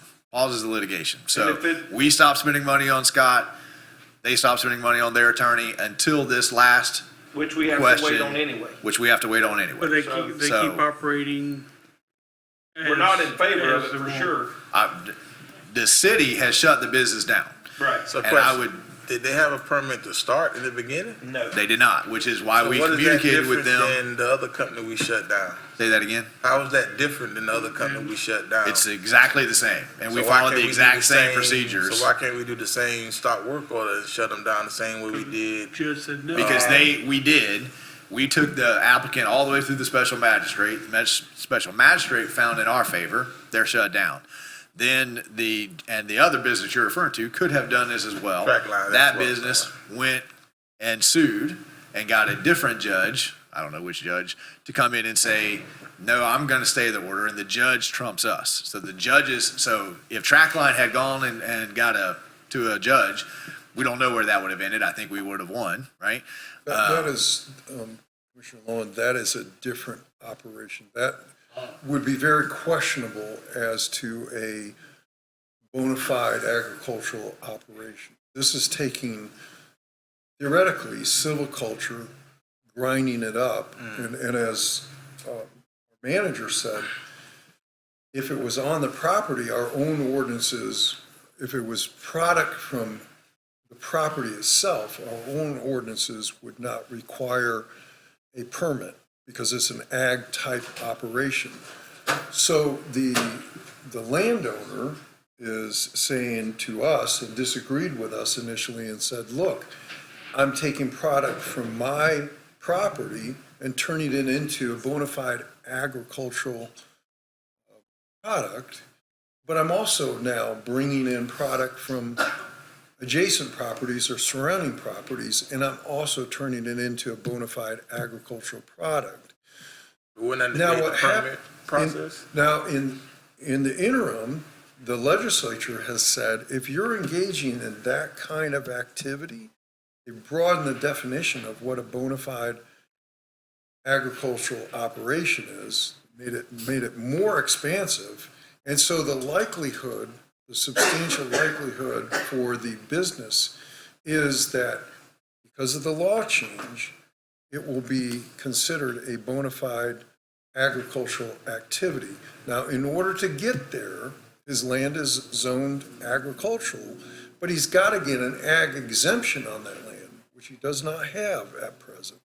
So our stop work order is stayed, and they've written their initial brief. We have to respond to their initial brief by Friday, and we're at a juncture where, because of the law change, this is the dispute. And really, that dispute is going to be answered by the property appraiser come March 1st, 2026. They're going to file for a ag exemption. If that doesn't happen, there'll be an appeal to the Board Value Adjustment Board, and then resolution of that matter further. Now, that could go on for some more litigation, depending on how it turns out, I would suppose. But I think it's likely that end of March of 2026, we should know an answer to this question of whether or not it is a bona fide agriculture. Therefore, it doesn't need a permit with us, doesn't need a permit with anybody, if it's confined to that kind of activity. I will just, it's not pertinent to tonight's conversation, but SB 211 is going to have wide-ranging ramifications. There are other businesses in town that are regulated through our ordinances that now SB 11 has called into question. So this is not the end of this conversation, this is the beginning of this conversation. And I think the onus here is going to be on the property appraiser to decide what is ag and what isn't ag, and what will be ag exempt and what's not going to be ag exempt. And there will probably be lots of money spent in litigation across the state on that question. But my best advice, based on legal advice right now, is for us not to get involved in spending that money until some other people spend that money and help answer the question. So that's the tolling agreement. We are not saying that they don't need a permit. That's specifically what we're not saying. Our stance is they do need a permit because they're not ag exempt. Our stance is we have shut them down. We cannot override the judge's order, so here we are. So I stand where I said so moved. And, I mean, 'cause there ain't no need in this. We're just spinning our wheels. Madam Clerk, we already had a motion on the floor, correct? Commissioner Clark made the motion. Right, okay. So we've got a motion on the floor to approve the tolling agreement, be signed. It's been properly seconded. Let's go to public comment. Yes. Make sure the microphone is on there. Hello. Please state your Joe name for the record, Hoffman. sir. Citizen of Newberry. I live next door to the property that we're talking about. You all know my stance on it. I hope that you agree to the tolling agreement. And I would hope that all of you contact the property appraiser individually and talk to her about this, because just as he said, it's going to have long ramifications across Newberry and everywhere else. And there's just so many things that SB 211 opens up. As Mr. Coleman had said once before, so that means that a paper mill is allowed to do it because they're using trees to process. A sugar factory, there's all kinds of things that could now say, okay, well, I'm producing or using an agricultural product, so I'm a bona fide farm ag operation, and it's just ridiculous. So I think there's going to be a lot of things across the state that are going to that will challenge this law. Also contact your state legislators and let them know how you feel, because, you know, everybody's going to get affected by this, and negatively. This is, I don't know if any of you ever heard this machine before. It's about 1,000 horsepower. It literally shakes the back of my house, and I'm 1,000 feet away from it. So anytime they run it, you guys can come over and sit on my back porch, and I'll show you what it's like. I will make a shameless plug at this point for our town hall with our state rep and our state senator on August 23rd at the municipal building. Yep, I'll be there. Okay, perfect. If you're done, more public comment. Yes, ma'am. Amber Beck, I'm also a Newberry citizen right next door, and agree with everything that Mr. Hoffman just said. Just wanted to ask a quick question out of ignorance. Since this all happened prior to the state law change, why does it matter? I mean, Welcome to the club. Shouldn't they fall under the law? Like, so if I submitted a permit and they changed the code on permit, I'd still fall under the original permit. Kind of why isn't it grandfather? Yeah, why isn't it grandfather? Why are we even revisiting this since the rules had already been made? Do we have a leg to stand on? Good question. I think Mr. Mayor, I think that the law is broadly crafted for specific purpose to encompass additional biomass activities or kind of activities that I don't think you can now restrict an activity that is going to be considered bona fide ag based upon the fact that he was engaged in this prior to the change. A very basic element would be if you're used to going 45 on a road and they change it to 35, you're still going to be speeding if you continue to go 45. So the grandfathering aspect, which I think is what you're speaking to, Yes. wouldn't apply because of the new law, and the state likes to tell us what to do. So if we were granted the fact that they were shut down because they were wrong, have we asked the question? Can that stand firm? That would be the subject matter of our litigation, Mr. Mayor. Right. And so what if they get a designation of ag exempt, I view it's game over. That is what we're waiting on, right? There's also the element of the judge's ruling that overturned it as well. So both of those kind of combined. I think the most that you would get out of the judge is, City of Newberry, you can charge a fine for the time that they were operating when they shouldn't have been, but they're legally able to operate now, so you can't prevent them from operating now. Okay. And I don't know that we would win that, but I think that's about the best that you could hope for in that line of thinking. Hey, they shouldn't have been. We notified them that they needed a permit. They continued to operate. We shut them down. Sometimes we don't agree, but we have to follow. Okay. The state tells Appreciate us the to. time, all the effort you're putting into it. There's a lot of neighbors. I represent entire development that feels the same way. There's a lot of people who aren't here tonight that single people are representing. And I don't know, would a petition, would any type of thing like that be helpful to I don't think it would the hurt. city party, I don't think appraiser, the it would county? Is there necessarily anything we hurt. can do to help get our voices heard? We are the neighbors. We have You could potentially invested blood, bring sweat, and 30 tears into building our homes right next to this now, and there's a lot of us. I certainly always encourage people to voice their opinion. If you want to bring 30 petitions on August 23rd, and we'll give them to the representatives. Thank you for your time. Any other public comment? Mr. McGehee? Mr. Mead? Okay. Any further discussion by the dais? Commissioner Coleman? Oh, yeah. Okay. Way I look at this is that, Mr. Hoffman is hometown and, he hires locally. And now he chose where he's putting his house and, it's gotta be terrible for all these citizens that live out there.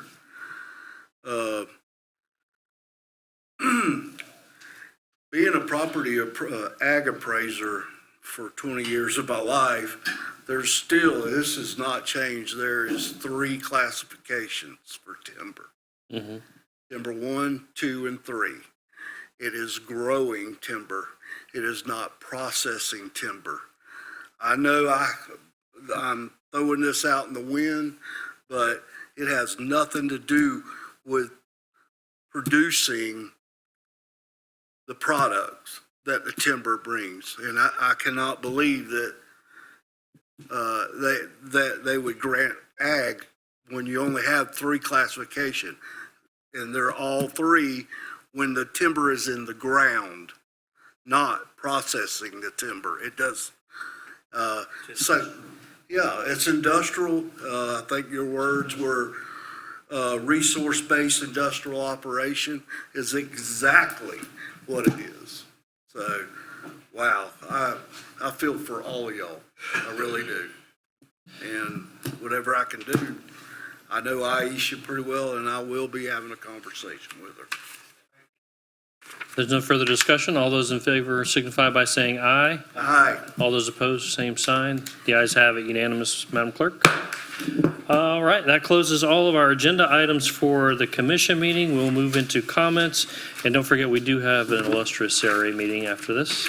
So we'll start with citizen comments. You got 5 minutes at the microphone. Going once. Somebody's looking at somebody down there in the back. Yes, ma'am. Come on up, introduce yourself, and you've got 5 minutes on the clock. Mayor, my name is Cheryl Davis. I've been a citizen of Newberry for 9 years, going on 10, and I live at 25439 Southwest 15th Avenue, which is one door down from the elementary school. And I know you're all aware of what's going on in front of my house right now. I mainly came here tonight to express my opinion that I'm very disappointed in how this has all been handled. I feel as though I'm connected socially in the community, have not heard one word about what has been happening until it started. They started the construction. And I'm very disappointed. The people that I have talked to with the city that are working on the construction, talk to them, they're very forthcoming. Oh yes, we're gonna come help you out. Never hear another call, never seen them or anything. Even the construction supervisor over there, oh, they were gonna work with us. The neighbor on the east side of us is also involved. And my neighbors, or the neighbors on the west side of me, are here with me tonight. And we seem to be the ones that are impacted the greatest by what's going on there right now. The 3 of us, we are. We're on the same side of the street as this elementary school. And our yard right now, okay, my neighbor on the east side, his irrigation system is tossed into his yard. They haven't, they've plowed where they're gonna put the sidewalk, but they haven't done anything further. And I mean, we've not heard a peep about this.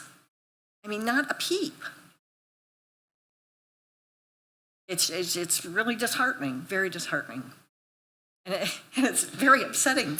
Your husband is Dwayne? My husband, you spoke with him I today. talked with him Yes, today. you did. Okay. Yes, you did. Okay. And, but I had planned on being here tonight because I just felt necessary to let someone know Sure. that I really feel helpless. I really feel helpless there.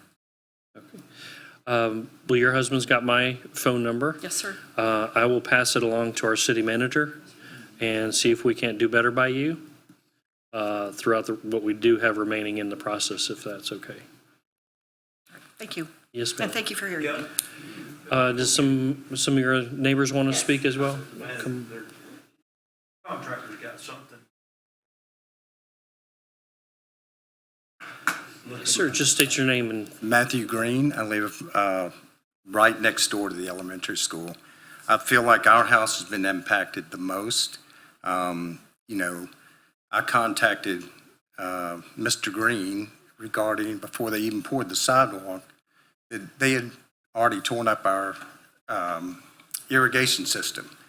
They laid the sidewalk on top. I painted them and let him know the day before they poured that there was a broken sprinkler head right where they were pouring the sidewalk. So they ended up, I came home the next day, they did nothing about it. So there are broken sprinkler heads directly under the new sidewalk. And nothing's been done about it. The other thing is, my neighbor Dwayne watched the traffic flow this morning. And I know it's first day of school, I understand that. But where they have taken more than half my yard, we have people parking right there where the intersection is. And the crosswalk, y'all moved the crosswalk from where it was to right in the middle of my house. So I'm concerned that my property value is going to drop. And that's a big issue. I just wanted to come and state my opinion. And we have had no feedback from Mr. Green regarding repairing our water system. this is Rance Green? Correct. Okay, I just wanted to voice my opinion. okay.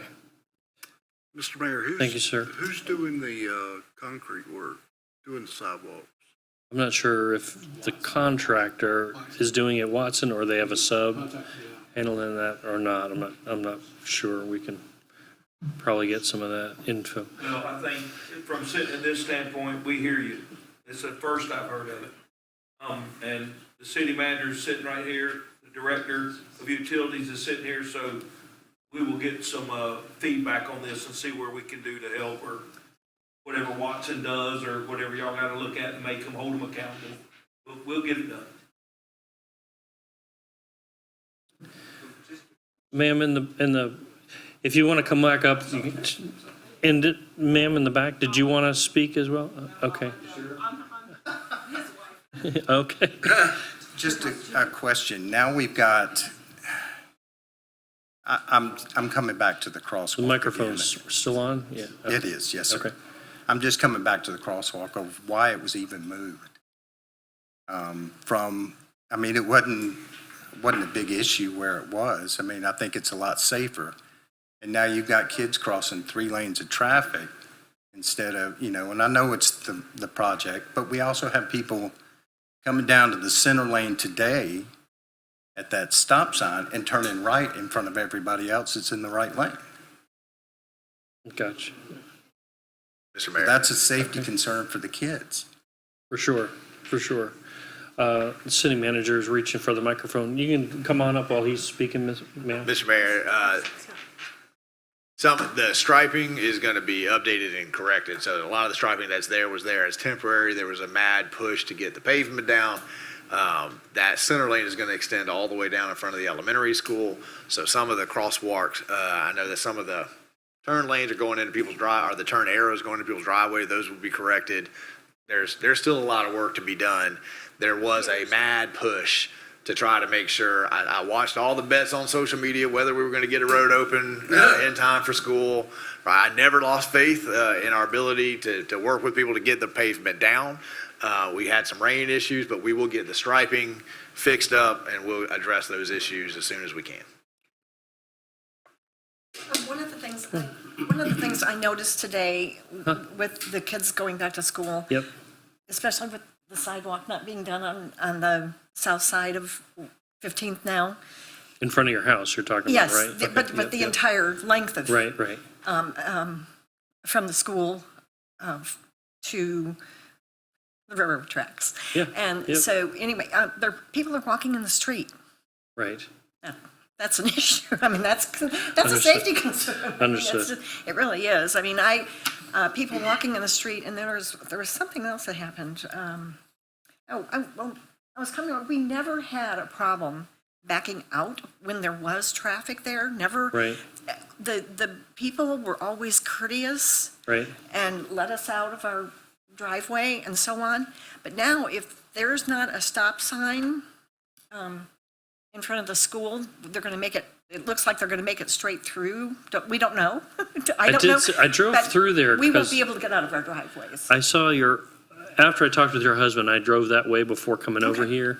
thank I did see the stop sign in the tire kind of temporary thing in there. It is. And I guess I'm kind of pleading for a little bit of grace I till understand. we try to get it all figured out. I But understand. But this it's is our wonderful that first- you're kind of keeping us update with stuff that we can be aware of. I understand. for I understand. sure. There's. I'm sure there's things that's going to be worked out, Yeah. and I'm optimistic. I'm an Yeah. optimistic person. Yeah. It's just right now we're just like we feel like we've been blindsided. I appreciate it.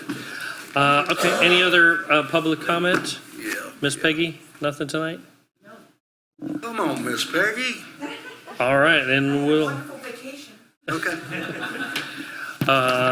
okay, city manager, you are first. Thank you, Mr. Mayor. First, I just want to say thank you to Chief Lyman, our new fire chief. It was his idea. He worked with his department, and I'm sure you saw the pictures. All of our fire department was out this morning holding signs, asking people to slow down, reminding people that school has started. They were out waving, and I thought that was a terrific small town moment. I'm going to join them out there tomorrow because I thought it was such a great idea. So I just wanted to publicly say thank you to him for having that idea and implementing it and getting everybody out there waving at everybody. And they were out there at the end of school also, and they were waving at people trying to get everybody to slow down. I know that I have no idea why the first week of school we have 15 times more traffic than any other week of school. I don't know what happens to people between the first week of school and the last week of school, because last week of school is a ghost town. But the first week of school, it's a madhouse. But we made it through today, and so thank you, Chief, for doing that, making a little bit of a heartache a little bit easier. That's small town America. We are having issues with our online bill pay. This is an AT&T issue. We've been working with them consistently since the end of last week, trying to figure out what their problem is. It's not on our end, it's absolutely on their end. We are not disconnecting anybody because I know a lot of people, it was in and out all over the weekend, so no one is getting disconnected until we figure out what's going on with AT&T. If anybody wants to, they can always come into City Hall. I know it's tedious. 15th Avenue, we have taken what was originally an 18-month project down to a 12-month project, and we were able to get a significant piece of it done in order to get opened up. We still have the striping, we still have sidewalks, we still have landscaping, we still have all of those kinds of things. But the new striping that will rectify, hopefully, a lot of this. And what I'm going to see is if we can just write in that middle lane, NES turn lane. Right? And in the right lane, NHS, you must turn right. So that we will communicate with everybody exactly how to use that long center turn lane. Because the whole idea of that long center turn lane is that everybody who's dropping off at the elementary school can stack up in that turn lane. If I'm trying to get to the high school, I can keep flow. So it'll take a little bit to train everybody up in how to use that turn lane. But first, the turn lane has to extend all the way to the elementary school, which it will by the end of this week. Southwest 30th Avenue. I noticed that today there was an awful lot of people almost all the way back to Champions Park. Well, if you're back to Champions Park, you guys just funded chip sealing 30th Avenue, so I would encourage anyone who can, who's not having to drop off a kid, take 30th Avenue East. You can bypass, and you've got a nice new chip sealed road. That chip sealed road will also, as one last leg, That will also be done by the end of this week. I'm not going to announce when we're moving into New City Hall because I told you guys at the very last meeting that we were on schedule, and the very next morning, something got delayed. And so I'm not going to give you any more dates. I'm just going to leave it. And I had someone tell me what I thought was a very humorous story. You guys made a motion to emulate Mike's contract. Mike's contract had the city manager having a vehicle. The city manager vehicle was at the end of its life, and Commissioner Clark is a very tough negotiator. We were negotiating that contract, and it came to the point where did this new city manager want a new city vehicle? I did not want a city vehicle. I did not want the city spending $50,000 on a vehicle for me. I spent $50 on magnets that I could trade out between my Prius and my 2019 Suburban. I was sitting at Woodyard and I heard how you guys had bought me a brand new Suburban. And so I just wanted to take the opportunity to clarify that my Suburban was purchased before you guys hired me. It's a 2019 Suburban. It's not a brand new Suburban. It's got 150,000 miles on it. And those are magnets that you see on it. $50,000 on that? So we did not buy a city manager vehicle, and the old city manager vehicle is now in the pool, hopefully to extend its life. Employees, when they go to League of Cities meetings or they have to go to Tallahassee, can check out the car and we can all use it communally. I just thought I would take a moment to state that publicly. I thought that Commissioner Clark had a good idea in saving the residents $50,000. I agreed as well. And that concludes my comments, Mr. Mayor.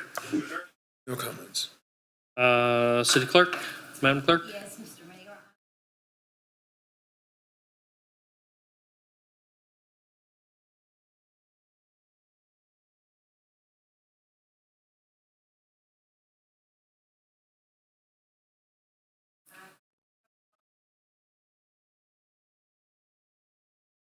Okay, perfect. Commission, let's start on the far end. Commissioner Coleman. Happy first day of school. Yeah, happy first day of school, and I just want to say that I'm very happy with our new city manager. I'm not happy that he calls every single day and texts 20 times a day, but I'm very pleased with our new city manager. You can't say you're not informed. Yeah, ain't lying there. And I'm also very happy with our new mayor. I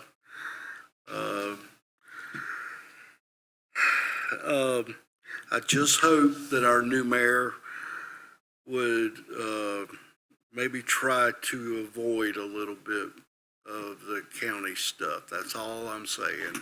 I love you, but these people, these crazy people over there are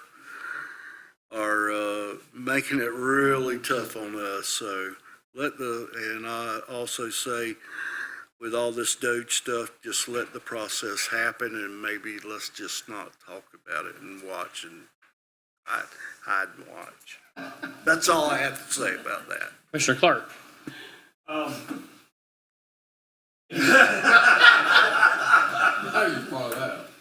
No, we can talk offline on that. Nothing against you. I just. No. So I would like a couple positive notes. CRA, I know I asked and begged for a year, and finally y'all got it done. Hired the people. I've looked at the buildings. They look wonderful.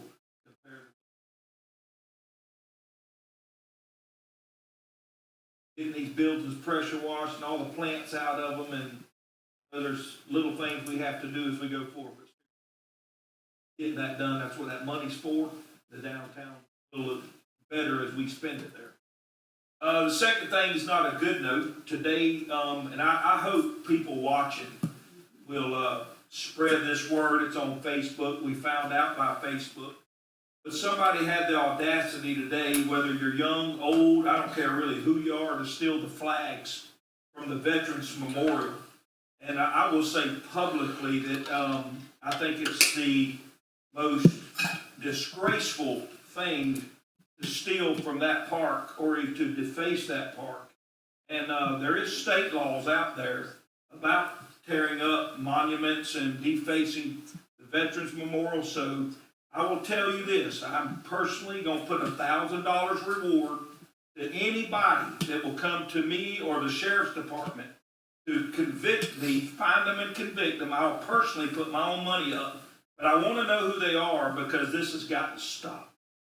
And the parks they've already done, and now they've reached a line where they've done it at the Veterans Memorial, and people are ready to string them up over it. So just to be clear about this, it's really not a place to go and start defacing things, and hopefully somebody will catch them if they're there. And whether it's a young kid, I hope them or their parents get prosecuted or both. And if it's an old person and you're doing a political thing, I'll just tell you, just all you gotta do is call me.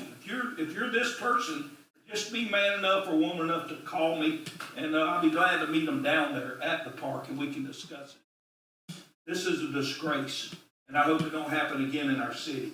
We're gonna replace them, and we're gonna get cameras. I hope we catch them, because state's attorney, I think that he'd be looking forward to prosecuting this case.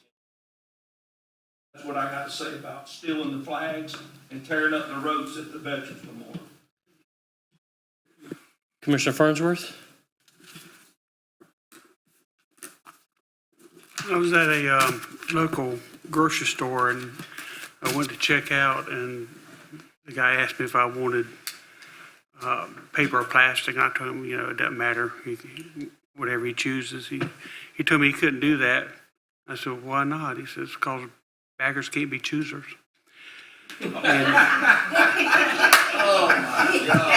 Commissioner Long? I ain't done yet. Oh, you're done. You're done.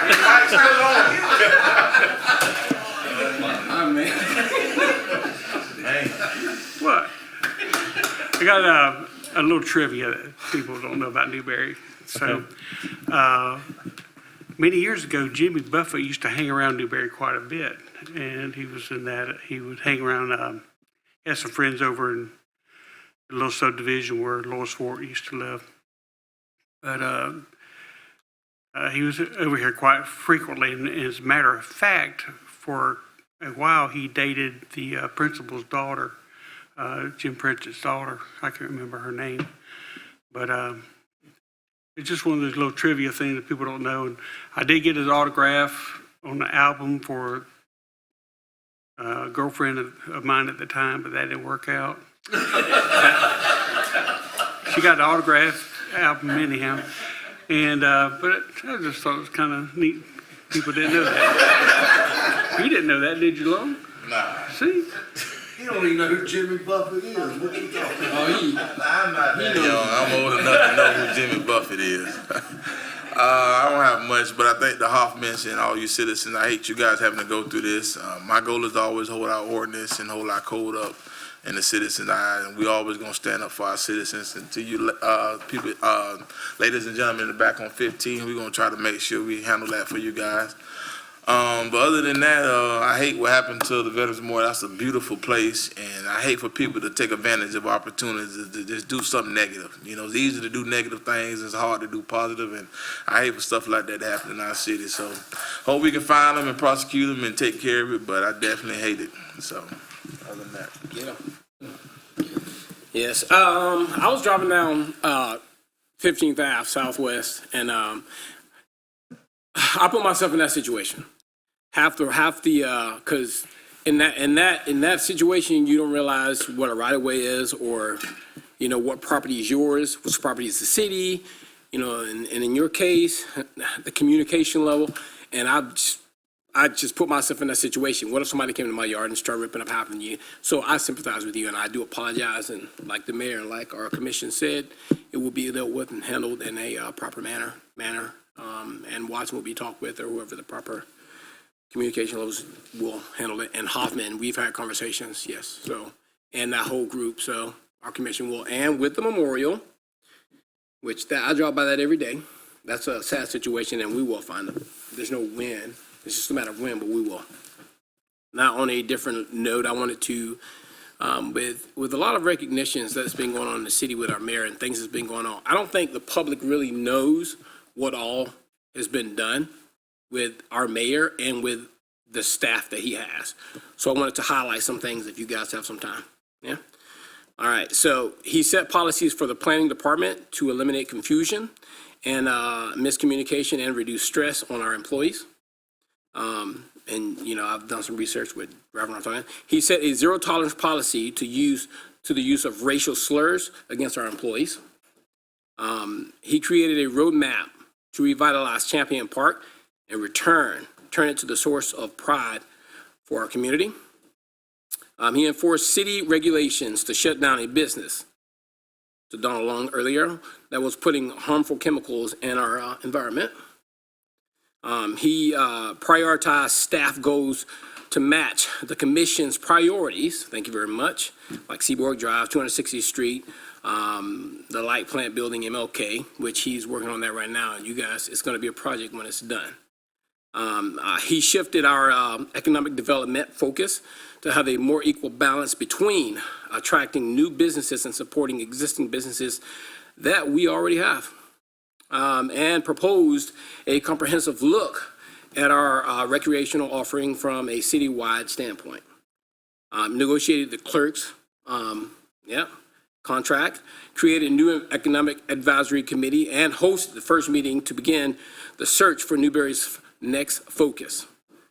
He designed a new incentive challenge coin, which I think this is important for our staff because I think it was well needed, to continue our efforts to recognize and reward community champions who represent our core values. And he also, the most recent thing was he negotiated a deputy for our 15th Ave for the traffic that we get on Southwest 15th Ave. So I just wanted the public to hear that. I mean, that was long, but I wanted you guys to understand what goes on behind the doors, even though you may not hear about it, but these are things that this commission puts forward, and this is what our staff and this is what our mayor does. Did I miss a health fair this past weekend? You were donating blood? There was, oh, That was a health fair that was going on in Archer. But we do have Thrive, which Donald Long has helped spearhead with a community resident that we'll be October bringing to 13th? you soon. October 13th, I think that one is. The Thrive. No, that's our initiative. You're talking about October 11th, the mammogram. Right. Which is correct. That's, We have stuff Okay. coming, we're just working on it right now. Okay. I can't wait. I mean, 'cause a lot of Fantastic. people don't understand, you know, health is very important. A lot of people don't know that the leading cause of dry skin is towels. Towels. Just saying.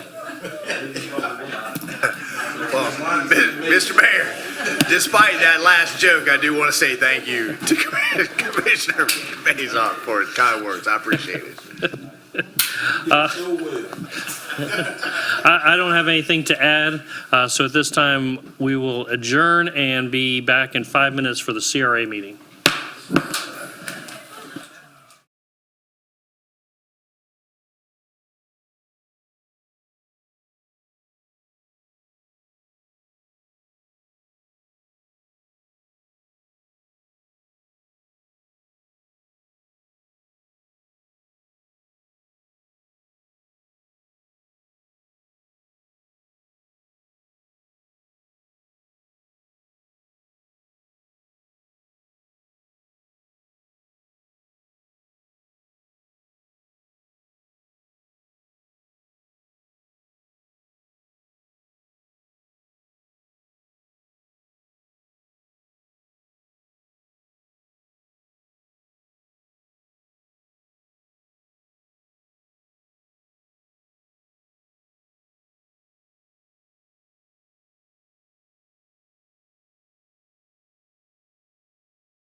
We have a little bit more than just one thing to do on the CRA.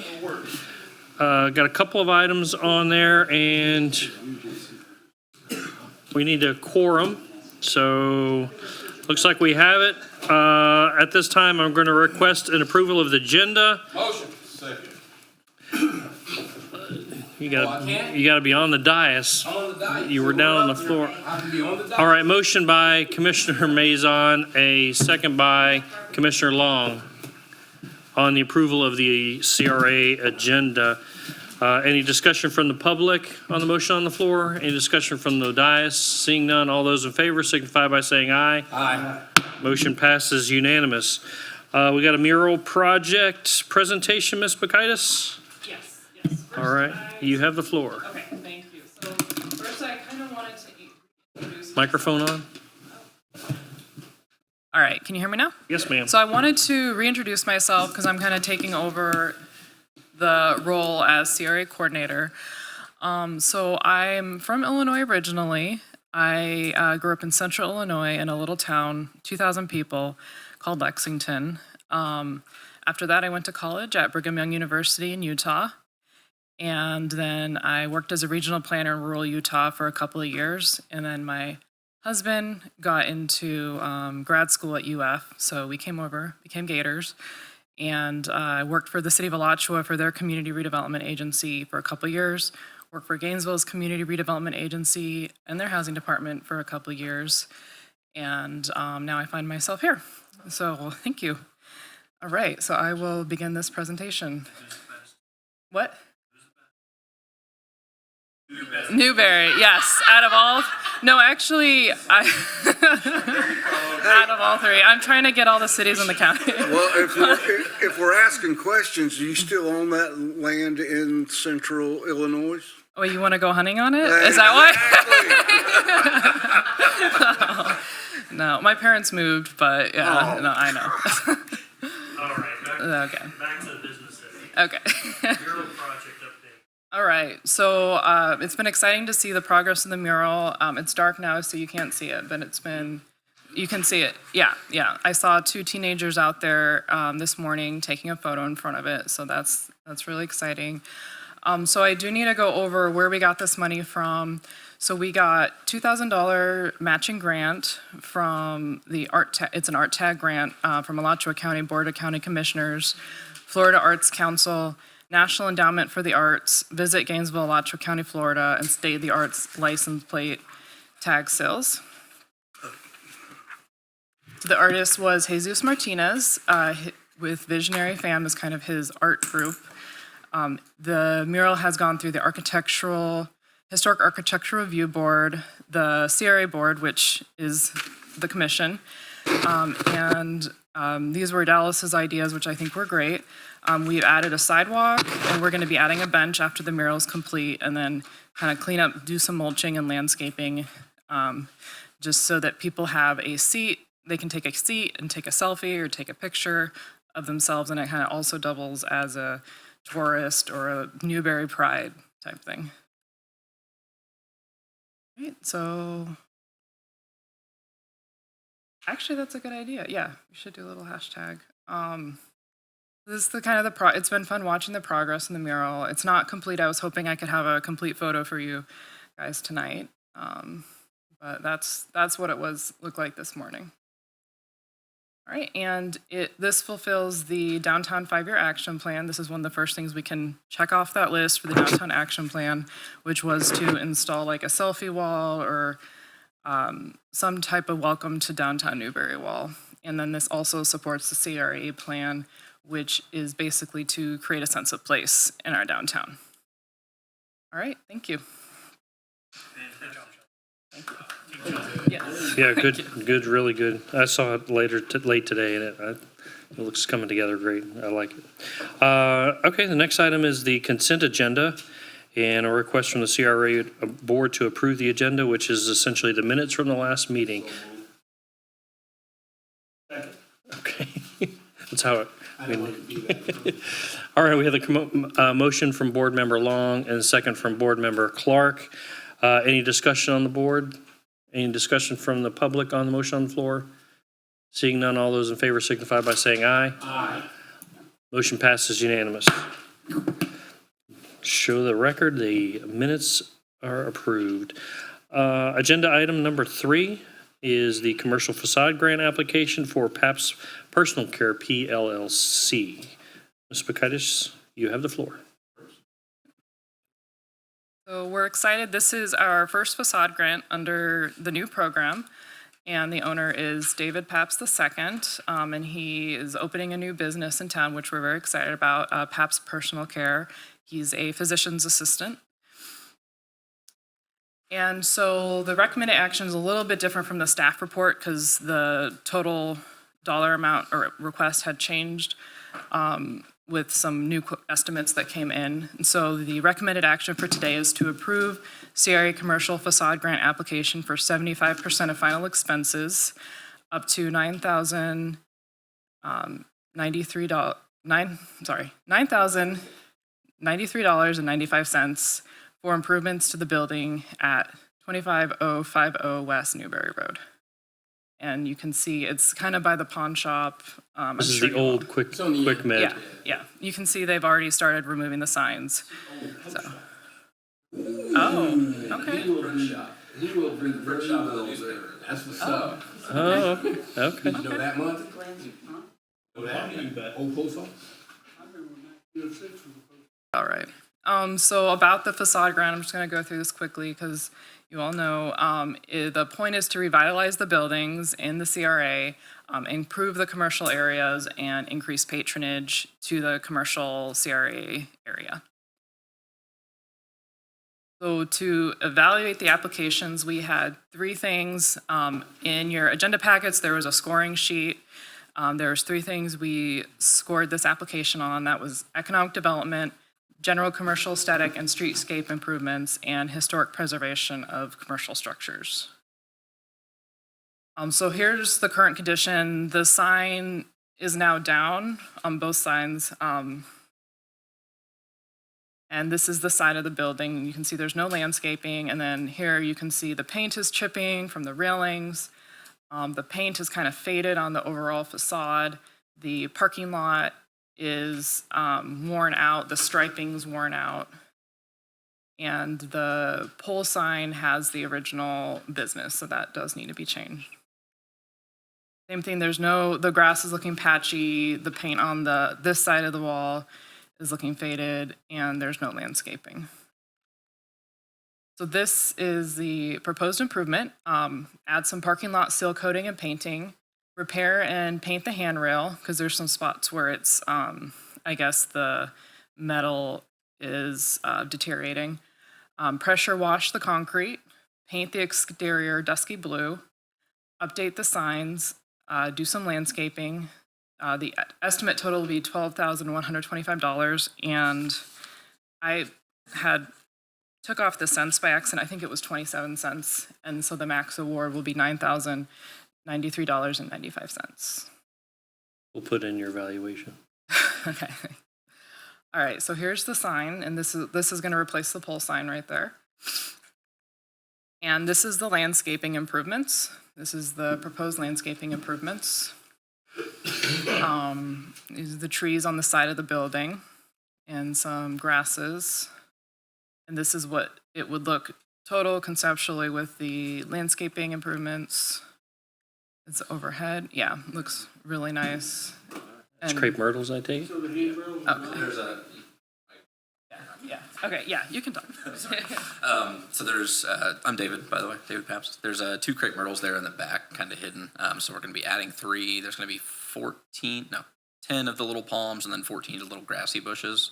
And then from that parking lot on the west side, we're adding like a walking path to the sidewalk that's adjacent to the building so that people don't have to walk like out around the back of their cars to get to the normal sidewalk. They're staying, I made this rendering, I didn't put the handrails in there, but the handrails will be staying along that ramp and the entry to the front. Yeah, one of the ends have been broken off because somebody hit it with a car, and then they'll be sanded, painted, and eyeglassed. Is your dad David Paps also? Yes, he's got the roofing company, yeah. Same David Paps. Mr. Coach David Paps? Mr. Coach David Paps, yeah. Coach David. So I'm working with a emergency physician out of Ocala that I work with. His name's Dr. Sneed, Thomas Sneed. Not a Newberry local. Trusted guy. Fantastic. All right. I'll let you Ms. Bukaitis, what else we got?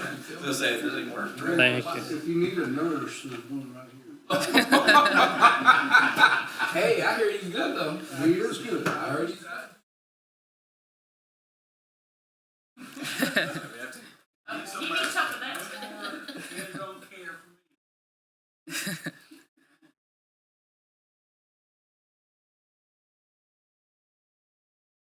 So again, I kind of like going back and forth between the current and the new condition. Okay, okay. Okay, so termination, he meets the first two economic development and streetscape improvements. And so he meets the policies, he meets the qualifying criteria, so that is why, and then here are the estimates if you want to look at it closer. So that is why I recommend approval.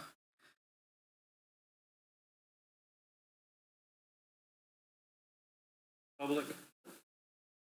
We do still need a motion on the floor to. Okay, that was Commissioner Long on the motion and, Board Member Long and Board Member Coleman on the second. No further discussion. All those in favor signify by saying aye. Aye. Motion Well- passes unanimous.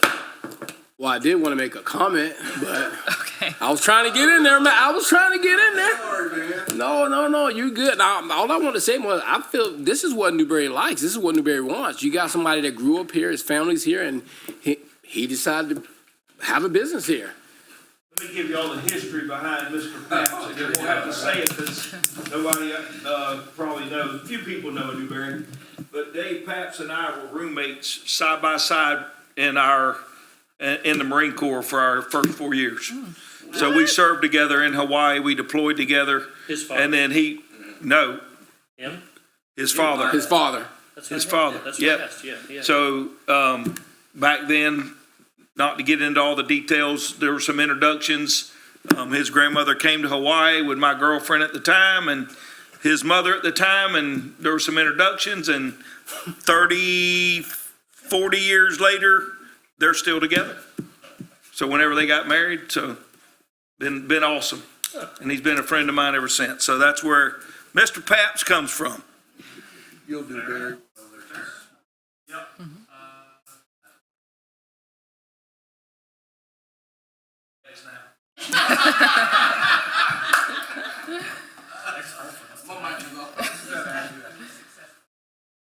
Item number 4. Business marketing number 4. All right, so Dallas asked me to bring this to you. This is an idea, offering a business marketing grant to our local businesses within the CRA. So what would the marketing grant offer? It would fund branding and marketing initiatives, specifically advertising, digital marketing campaigns, branding, promotional events, and micro events. So we have a lot of good businesses already doing branding. Two Sisters does a lot of social media. All these are logos from our CRA. But how can we, well, we're coming to you to see how can we help them more with their branding? How can we help them more with their marketing? So we looked at Boynton Beach, and they have a $2,500 maximum grant. We could probably go lower than that, but that's also what we want to hear, because I know some of you are business owners. And the grant is reimbursable, so everything has to be paid up front and then they reimburse. Here's kind of some examples of what the grant offers, anything from billboards to vehicle wraps, radio, television, direct mail, social media, advertising, etc. So what could Newberry do? First, I'd like to go and consult with the Main Street Organization and Chamber of Commerce after we discuss this tonight, and kind of hear what they're hearing from their business owners, what they need help at. What we could fund would be marketing, branding, micro events, small scale promotions, anything to promote downtown Newberry. I provide this picture. This is a good example. These are splash days that the Main Street Organization does, and this is a great example of a micro event that brings people downtown. Maybe they go to Honey's and bring their kids to get some ice cream, or they go get food at 1906 or something. But it's a small event that brings people downtown to spend more money. And this is in alignment with our downtown 5-year plan, which asks us to promote smaller events, and also our CRA plan. So I just kind of put these questions together. You don't have to answer them specifically, but just to kind of get the discussion going. Would this program be helpful? What dollar amount would be most effective? Will this be a popular program? Is there a need for this program? Who will benefit the most? We're just kind of here to hear from you guys.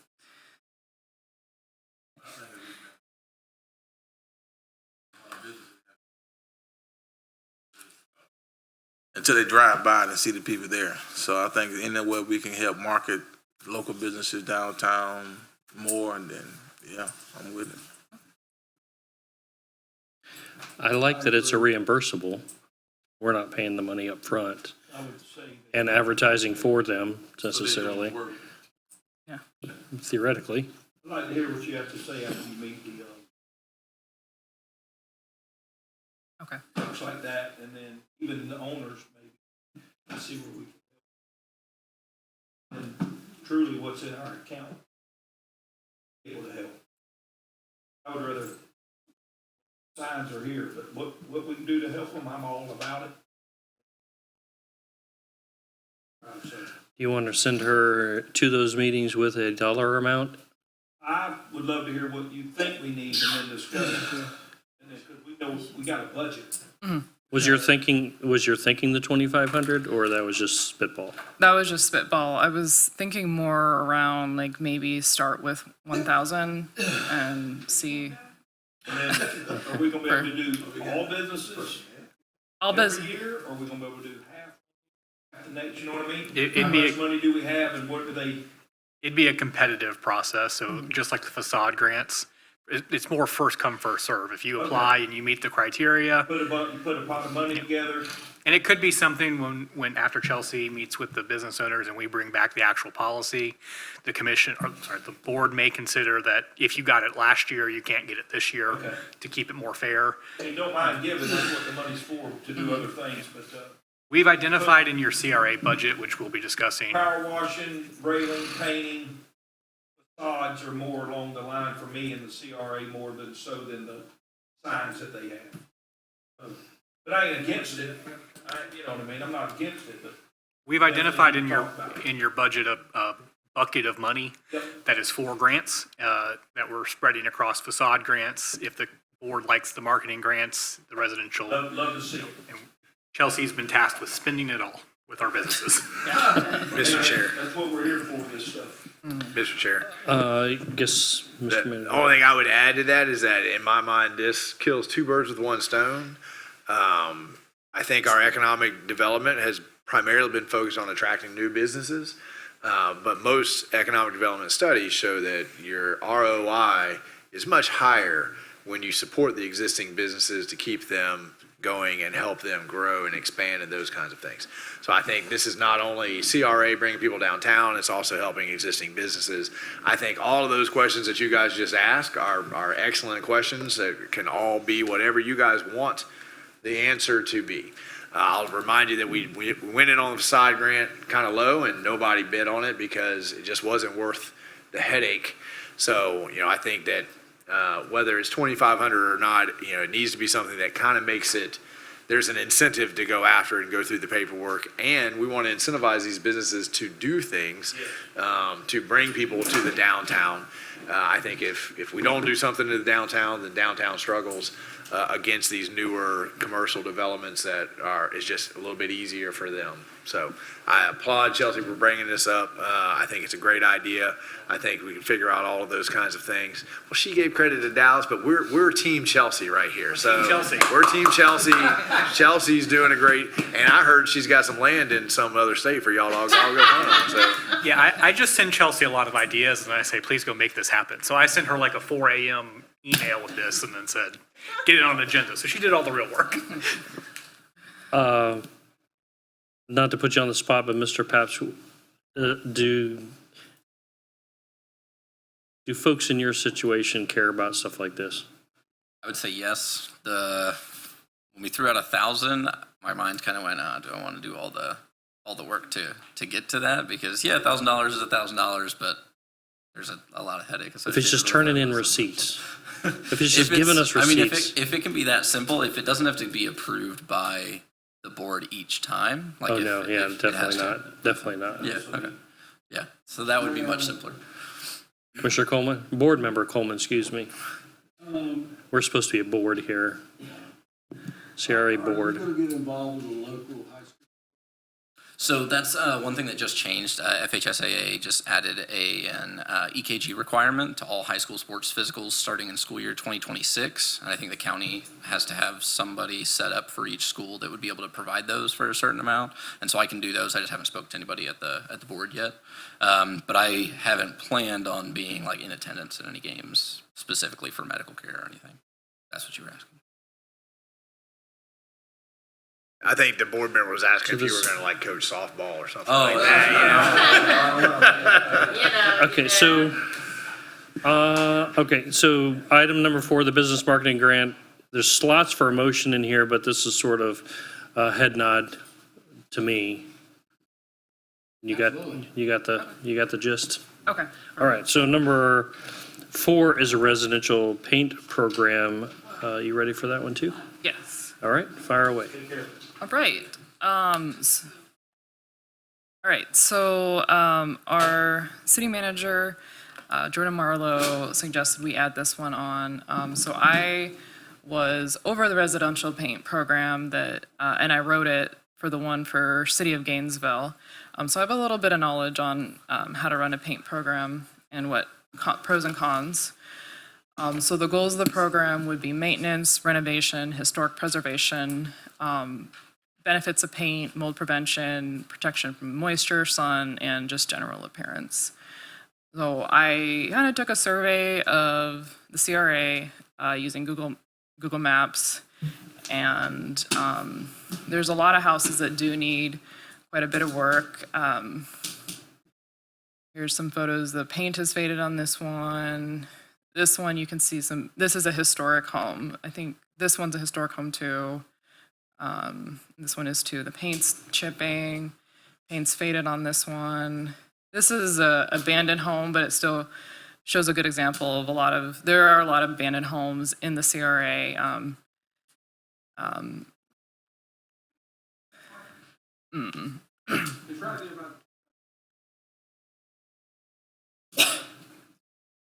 Yeah.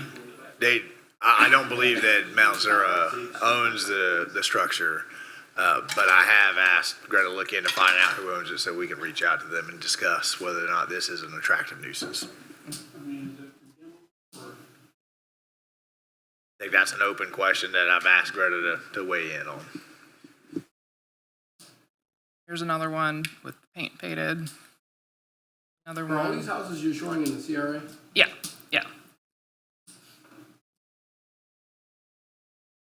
And there was more that I've seen, particularly in the historic area. So we looked at what other cities were doing. City of Sunrise offers free recycled paint.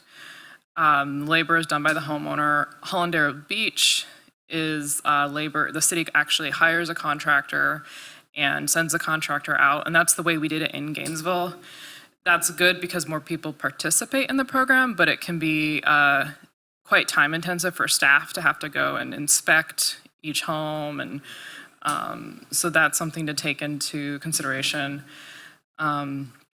City of Green Acres uses labor by volunteers, and North Miami Beach code compliance, it's actually part of their code compliance. They offer a voucher that someone can use and go to like Sherwin-Williams, for example, get some paint, and they do the labor themselves. So what could we do? This is my suggestion, and we can discuss. This would just be the pilot year, 2026. So we would offer a paint and supply voucher, so they could buy paint, paintbrushes, etc. Offer $500 max. Pressure wash. So we would actually send a pressure washer ourselves to pressure wash before they begin painting. And the labor would be done by the homeowner. If someone is elderly or disabled, we could kind of fold it into an annual paint type event or maybe a biannual paint event where we would have volunteers go out and help them paint their home. And we would ask that they have a family member or something participate, or a member from their church or whatever participate in volunteering to paint their home as well.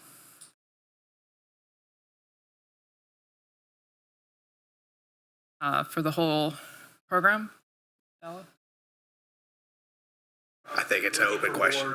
Yeah. Okay. Okay. I think it's just like the last one. You guys could say, let's put a pot of money, see if anybody bites, see how popular it is, reassess later on. It doesn't have to be any particular amount.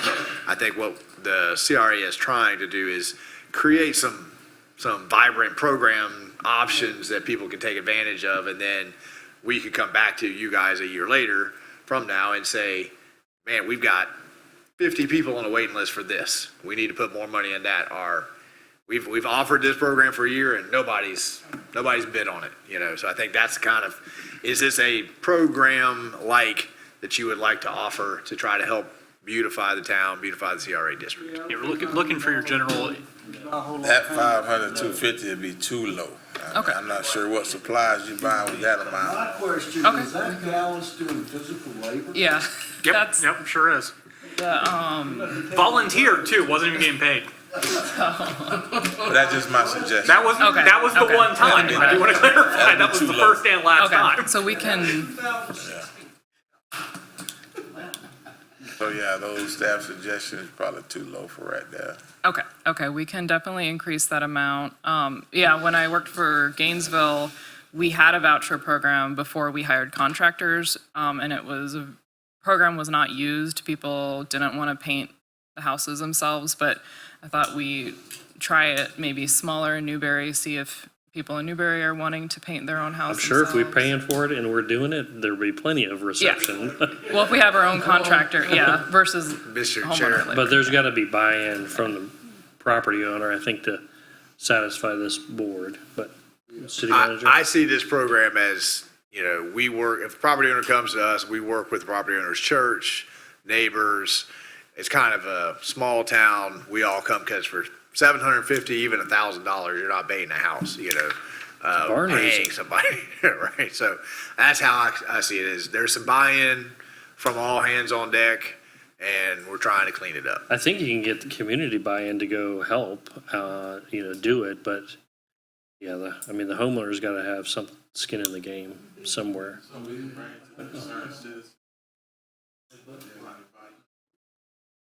Okay. Any further discussion on number 5? If there is none, we'll move to citizens' comments. Seeing none, executive director? Seeing none.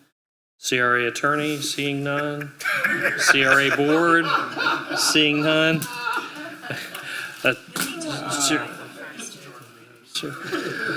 This meeting is adjourned.